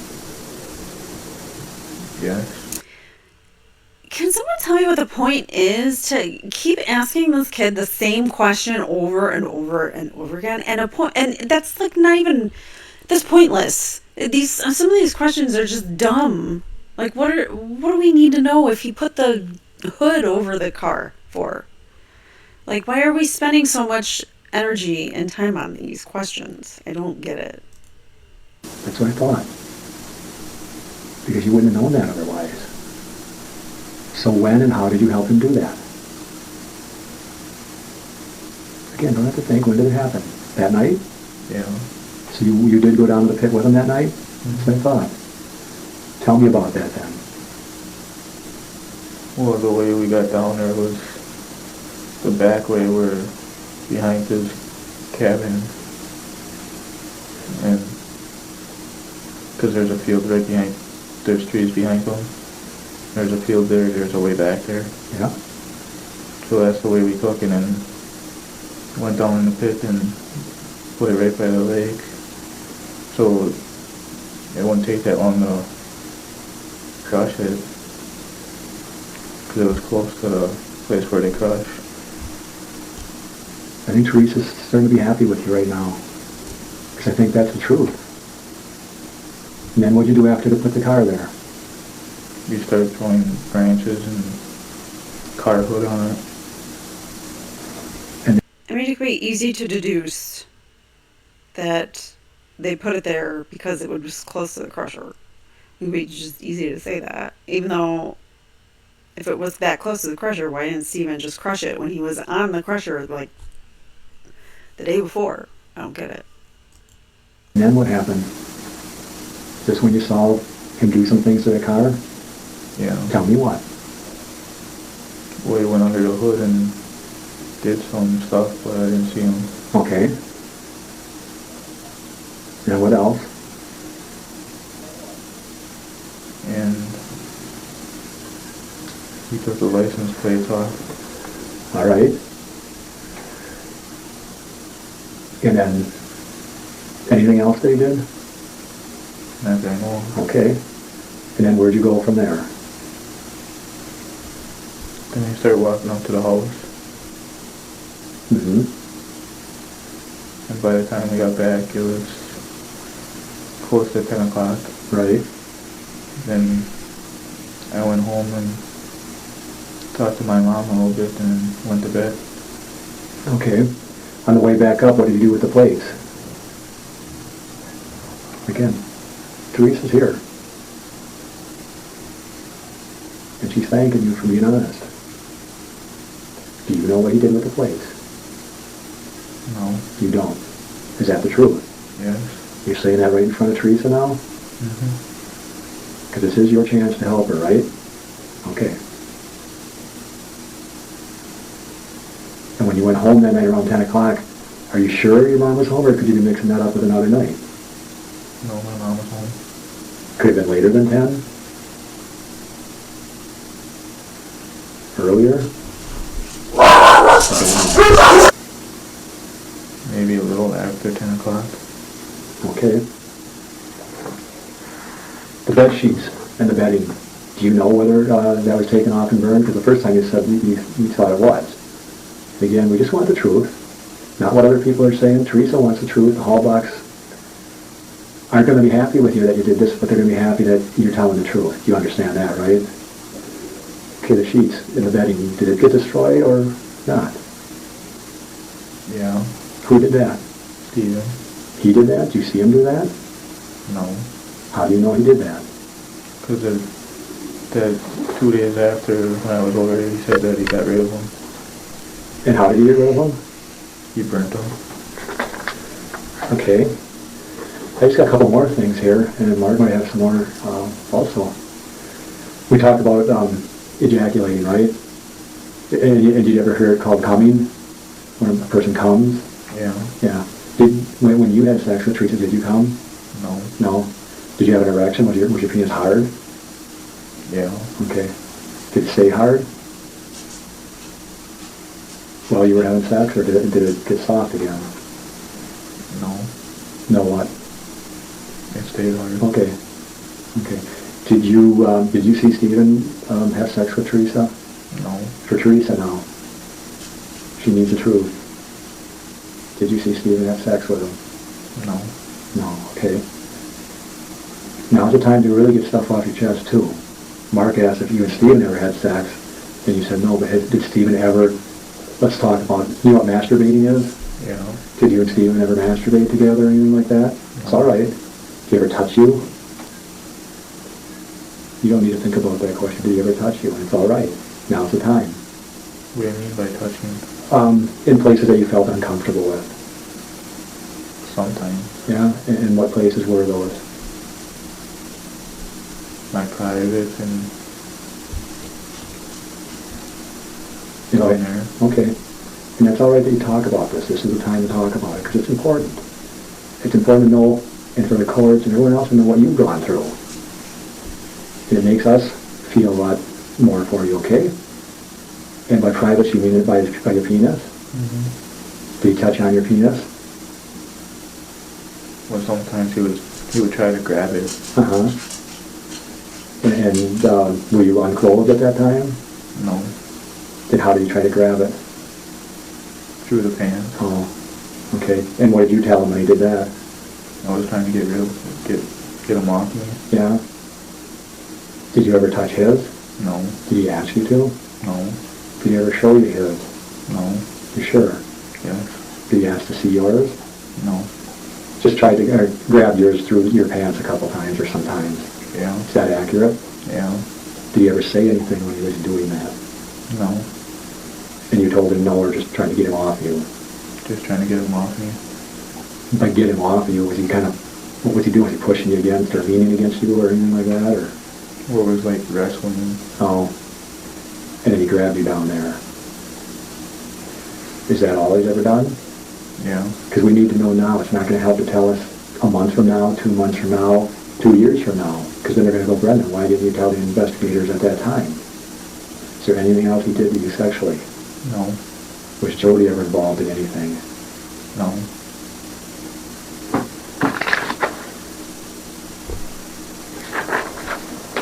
Have you told Mark? If this poor kid wasn't traumatized already by the 5 other interviews that he had with police and the interview that he had with Michael O'Kelly, he would be just by this interview alone. I think I am traumatized. Everything now that truthfully? Yeah. I know we just got about the car. That was something you didn't tell Mark, right?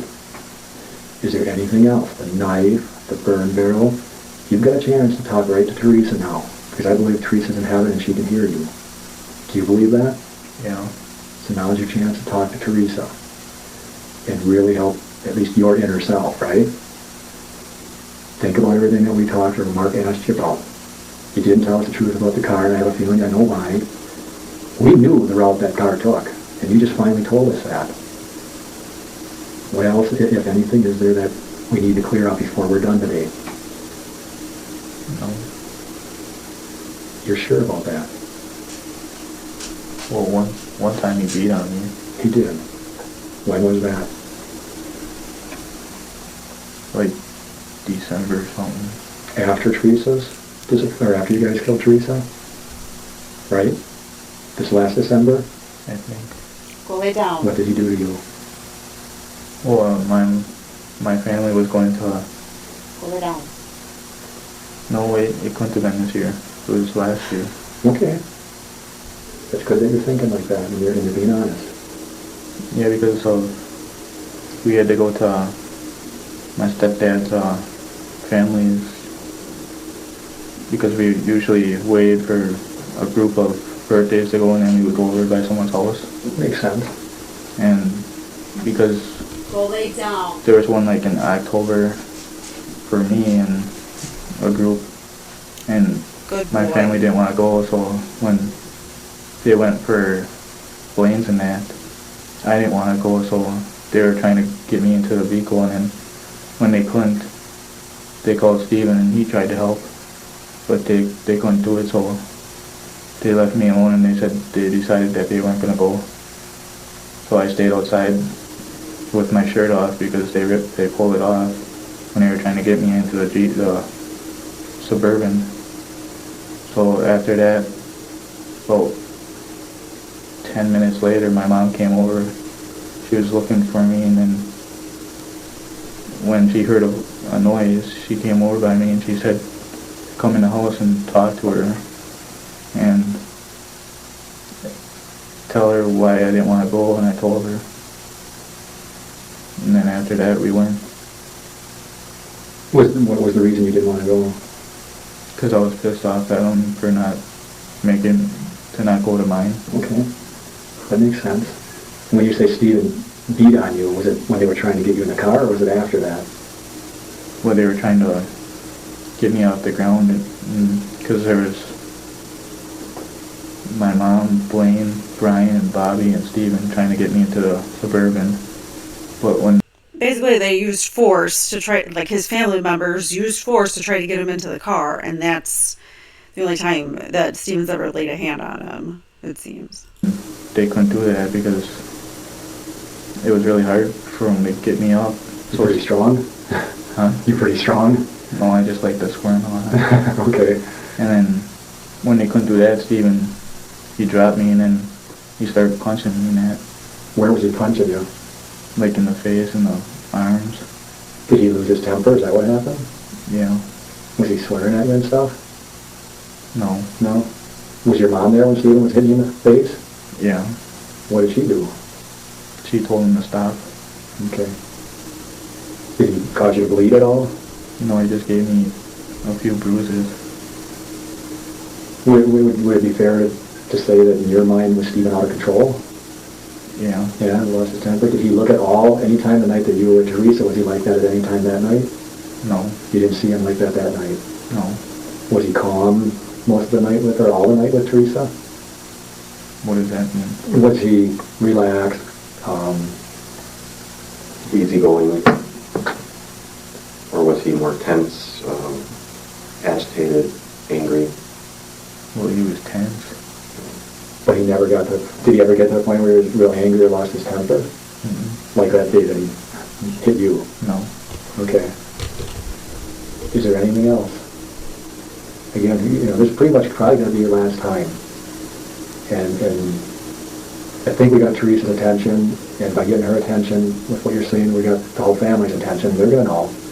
Eventually this is all going to come out, and they're going to know what you did for her after you did a very, very, very, very bad thing to her. But now you're trying to make up for that, I think. I truly believe that.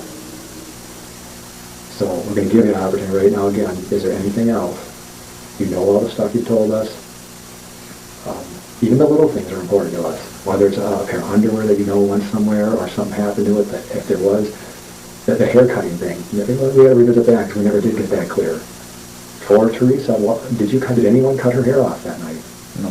Where did you get that from? And it seems kind of strange that you just all of a sudden. That was from the first interview with them when they dragged out of him the word knife. Basically, they fed the word to him that there was a knife used in the crime. And so they're like, okay, well then what did you do with the knife? You took the knife and what did you do with it? And he's like, cut her hair. Question mark. Like, I don't know, should I be saying that? And then after that, he's like, okay, then what? Then what did you do with the knife? Like, they just wanted to get him to admit, like, to doing something violent to her, but I think he was, because he doesn't think like that, his first response of what he did with a knife was to cut her hair, which I think that was just something he came up with right away, because he doesn't have a violent nature. And told her she could cut her hair off. Where'd you get that from? If it's not true. I don't know, we're just guessing. Guessing. Did you think it was something we wanted to hear? Yep. Brenda, did someone cut her hair off that night, truthfully, for Theresa? No. Okay. And you're not looking at me. You're absolutely positive? Okay, he didn't do it and he didn't tell you to do it. Okay. Who's all involved, Brendan? Look at me once, too. Just look at me and tell me who's all involved in that night. Just me and Steven. Just you and Steven. And you and Steven both were involved in killing her? Did Steve ever tell you that he killed anybody else? No. Sure.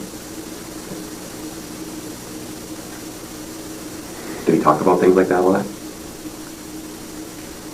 Are they trying to get to the fact that, like, he did have other crimes, and then that's why, like, it doesn't matter that he did 18 years in prison for no reason? No. Did you, what did you all tell Blaine about this? Because Blaine is, Mark and I have both heard from pretty good sources that Blaine is kind of hurting right now, kind of like you are. Depressed. Ooh, I have a, before, well, we're almost done now, but at the very end of this, don't go anywhere, because I'm doing a double premiere night for this video, and then the next video is going to be a bonus episode, which is going to be a discussion, an event that took place at Northwestern University of Law, which is where Brendan Dassey's defense attorneys are located. That's where they work out of. That's where their offices are. So they had an event where Laura Nyrider, who is his lead attorney, and she argued before the Wisconsin Supreme Court that, or at least like the Seventh Circuit or whatever, wherever they argued, they had to, she was the lead, what was my point? She was the lead attorney, and she does a speech. So stick around for that. We're going to talk, or listen to that. She talks about how false confessions can come about very easily. It's very interesting. And then another thing that I found out, I found a interview with Barb and Scott Tadek, however you say it,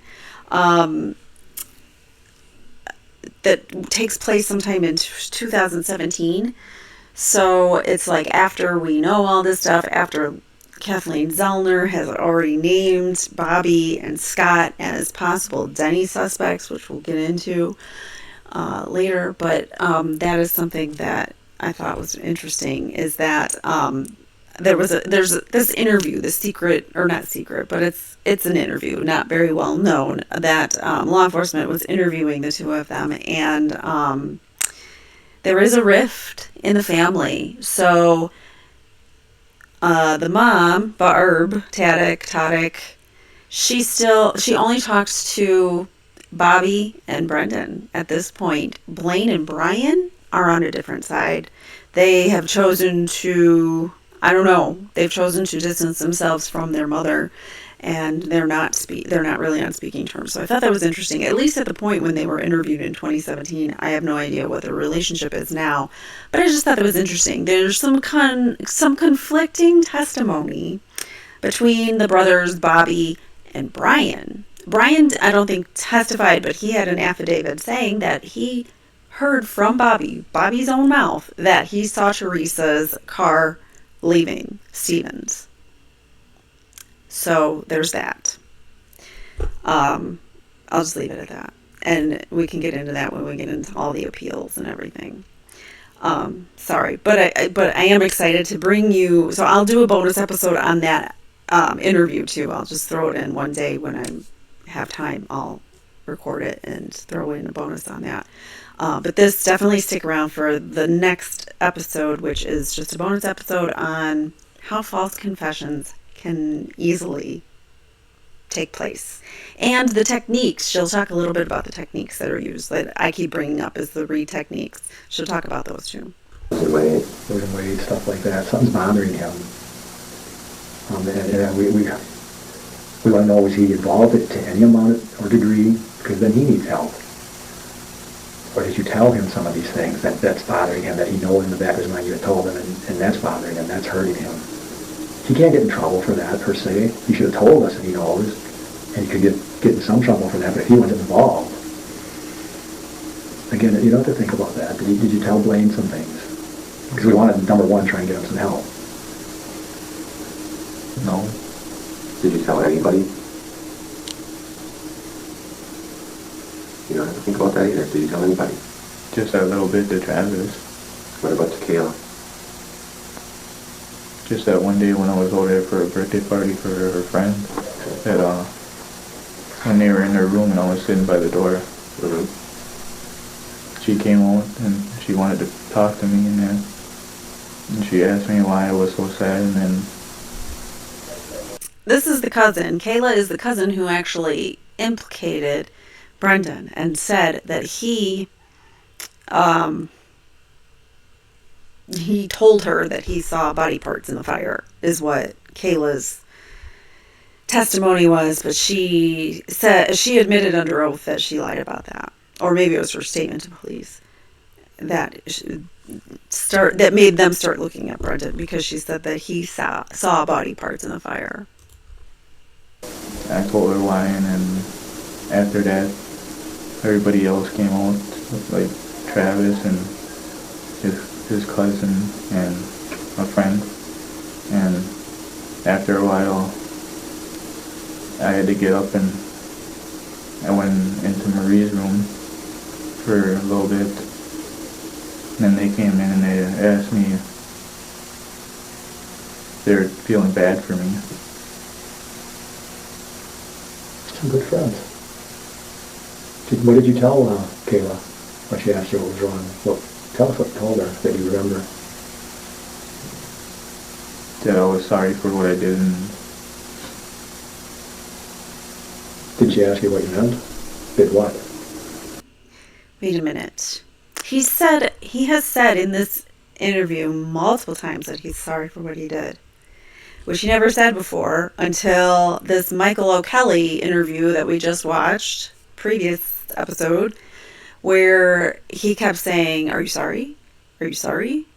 And he kept asking him if he's sorry. So I think maybe Brendan was under the impression that he needed to make sure that these officers knew he was sorry, and that was going to help him with his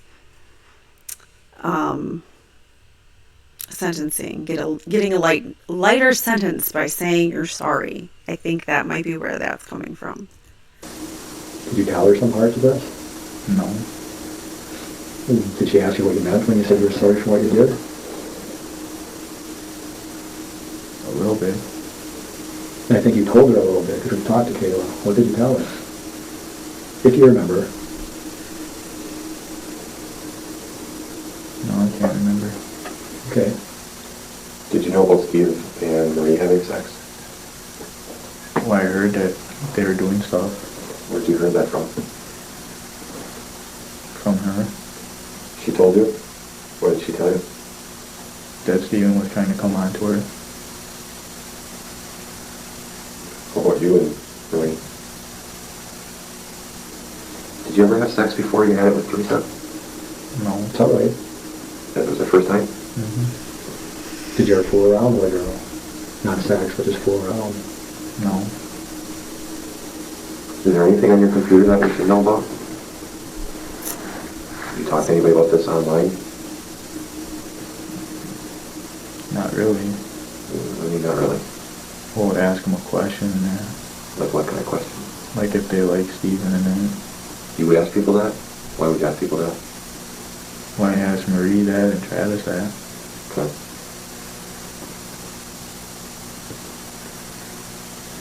What was your screen name? For what? MSN for chat rooms and stuff. Email. Type name. What? I wonder if Bobby, on the computer, the forensics analysis we have now, the Veely report or whatever, which is the report from the Dassey home computer, but basically what we determined from it is that there are a lot of very disgusting and disturbing searches on that computer for, adult movies of the kind that, not just the normal kind, but like the kind that only the depraved want to watch. And I guess maybe they're trying to see if Brendan had a screen name or something, if he was doing anything. I wonder if Bobby had a screen name and was talking to girls and being a disgusting pervert to them. I don't know. That's speculation. I don't know. Some people said that I spelt it wrong, but I think I did after a while. And what was it? It's all right. But I don't want to say the first word. Spell it. Niger. And then the rest of it was what? For life. Okay. What does that mean?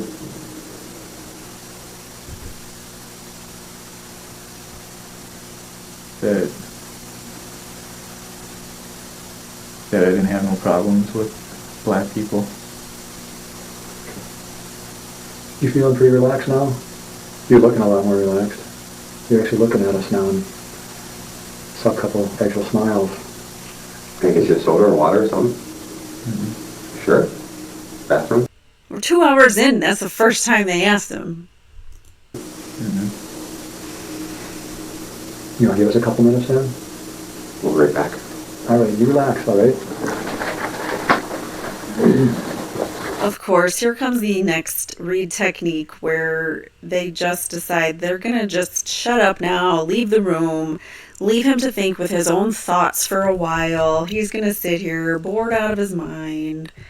And then they're going to come back in and be like, do you have anything else that you want to tell us? Anything you want to change about your story? Because that's what cops do. And that's how they try to get confessions from people. Let me skip faster.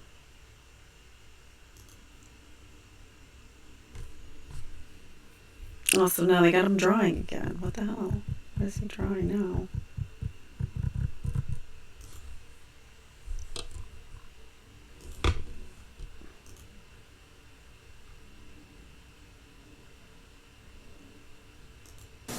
All right. Would you be willing to draw out which route she took with her Jeep? Think you could do that? All right. I'll give you this again. We'll just say, you probably want to draw like Steve's trailer, your house, mom and dad's, Chucky's, and then the pits over here, and whichever route you took. Can you do that? Mm-hmm. All right. It's like warm in here, isn't it?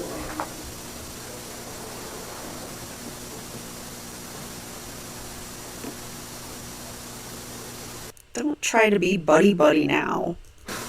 Yeah, if you want to. Just draw a straight line or whatever. What's that mean? What's in that pen? That's the, Compound lot? yeah.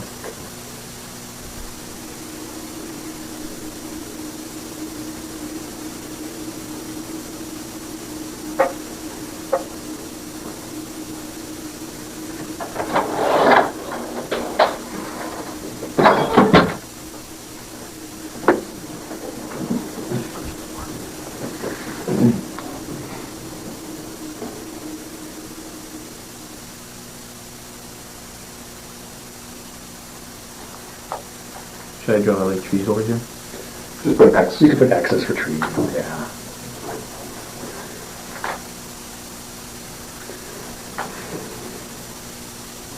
Hang on just a second. Those are trees right along Stevens? Is that what that is? Mm-hmm. What I'm going to do is get mine. Take them out. I'm going to take another one. Because I don't want you to do two. And if you have to, you can kind of go into this and do what you have to do, just so you have enough paper, okay? If you don't have to, you don't have to. Well, there's just trees here and there's a field. Right. If you have to show kind of the field there, it's fine. We can tape it together. If you want to just say that this is the field, make it a short field, that's fine too. I just wanted to give you enough room.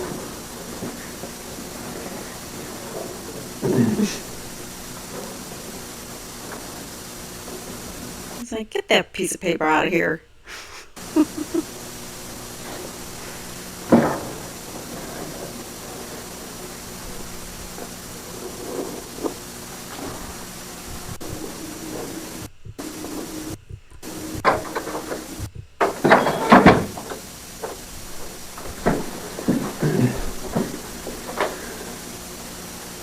So just kind of show us.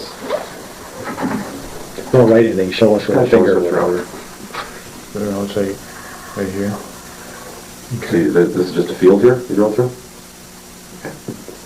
Did he go all the way along the other side of the field and down this road back in here, a dirt road. Mm-hmm. He went right alongside the trees there? Mm-hmm. Is there a path there or something? Yeah. So where's Radon's pit? Like right over here. Right here. Right there. Where was it parked then when you parked it? The RAV4, The right? Jeep, yeah. When you drove down here, where did you park it? Like right here. Okay, let's put an X there. And which way was it facing? Do That you way. remember? Do you remember?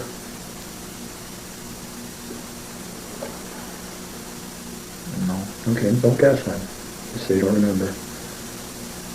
You don't remember which way it was facing. Okay. Remember this, here's Steven, right? Is that his garage? Mm-hmm. And if you go out here on the frontage road, or the road that comes out, there's that field, and we know about that. If you go past that field, do you know about the road that goes back in here, and then there's some like hunting cabins back in here? Yeah.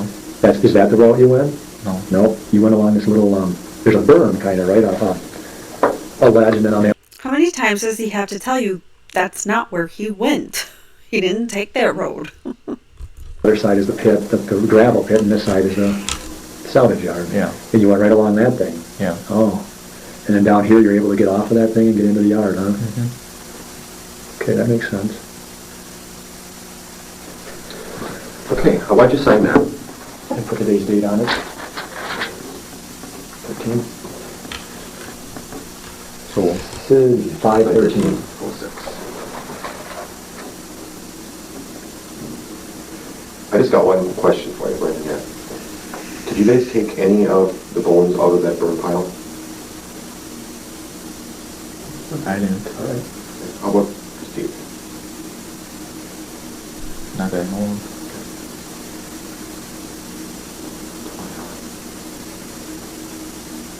Kind of a difficult question again, in a sense. But again, I think you're feeling a lot better because of, you know, that Teresa's feeling a lot better what you're doing. When you saw her, and the whole night, every time you saw her, did you see any bruises or red marks on her, or anything where she might have been grabbed, twisted, punched, or anything like that? No. That you can't remember that? Mm-mm. Because the reason I'm asking that is if Steven were to try and get someone into a position that he had ultimately got her in, I don't think she's going to go along with the program. Do you agree with that? So there's probably some physical altercation going on. Do you agree with that? Mm-hmm. Okay. But you don't recall seeing any of that? Mm-mm. Is everything at this point in time you've told us the truth as you know it? Yeah. Just something real quick. She was a kind of fighter, huh? She would fight a little bit.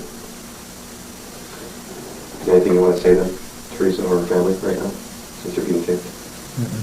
No? Just that I'm sorry. Okay. That's all I have. Mark mentioned talking to your mom about this and being truthful with her now, okay? If you're truly sorry to the Halbachs, you'll tell your mother the truth about this, okay? Are you going to do that? Yeah. When are you going to do that? Tonight. Probably be a good idea before we tell her. That'd be the right thing to do. Your mom deserves to know. Okay? Mm-hmm. All right. All right, Brendan, thank you. We'll get the guard back in to take you back right in time for lunch. These two should be off the police force. The way that they've manipulated this poor kid. I can't. I have no empathy for these officers whatsoever. I'll stay here with them. All right. Something. I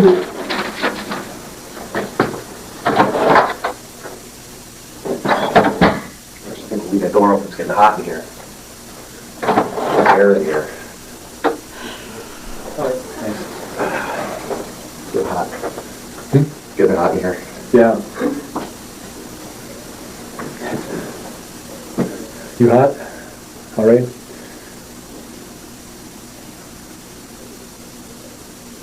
We're not going to have to come back again, are we? All right.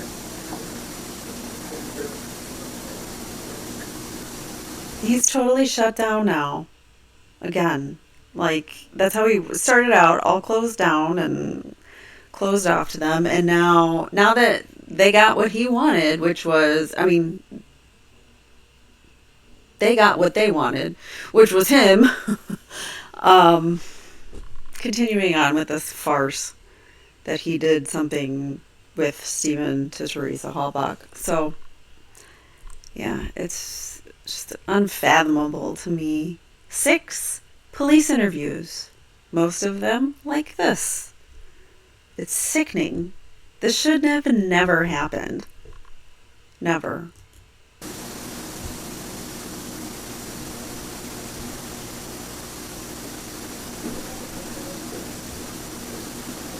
I want to do this again shortly. Thank you. Thanks.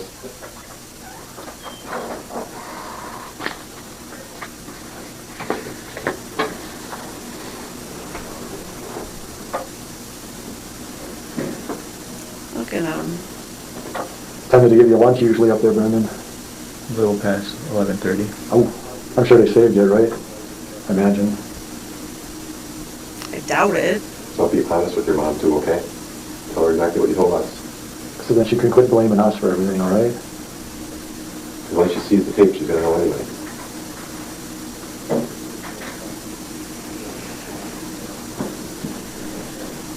And just like I told you with your attorneys, that's the only way she can help you too, is if she knows it truly. And then she knows what type of help to try and get you.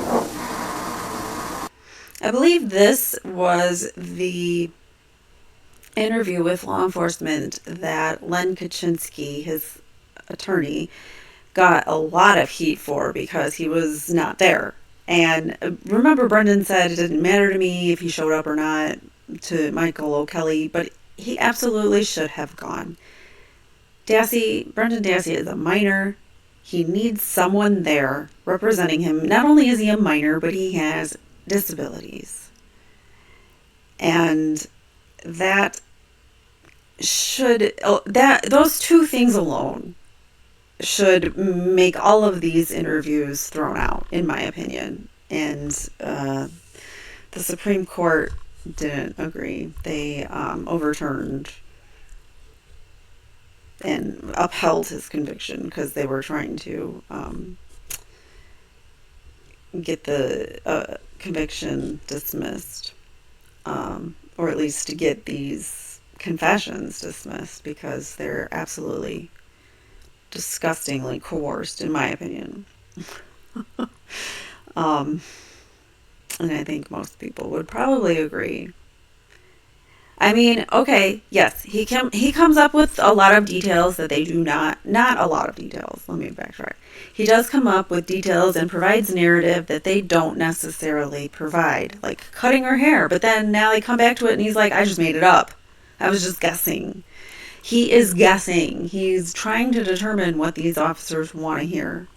So, I mean, you can say that he knew some things, but there's nothing that's ever corroborated about any of the things that Dassey says.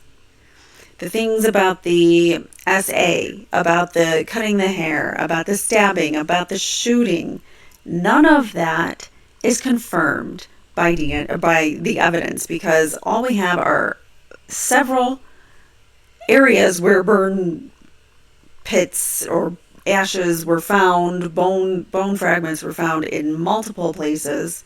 So we don't know exactly where the crime scene was, where she was burnt exactly. They didn't do the investigating. They just went with, oh, it's Steven. Now let's make Dassey's story fit that it's Steven. And that's what they did here, in my humble opinion. And I bet a lot of people would probably agree with me just by the way that they were.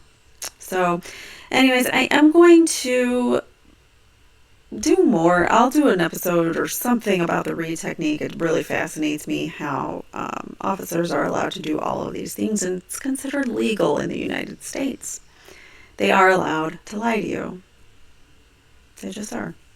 Other countries, that doesn't happen. The law enforcement is not supposed to lie to you, and in some of the other countries in Europe and, the Western civilized world, but not in America. In America, cops can lie to you to get whatever confession they want out of you. All right, so anyways, don't forget that there's a bonus episode coming up, so stay tuned, and I will see you in that episode. You will see Again, Laura Nyrider and some other attorneys talk about wrongful confessions and how easily they can happen. It's a discussion. It's very interesting. So stick around, and I'll see you in the next one. Take care. If you've been impacted by a true crime and would like your story told in your own words, or if you or someone you know has been wrongfully convicted or accused of a crime, please write to crimeincourtchannel@gmail.com and tell us your real true crime encounters. Thanks for watching.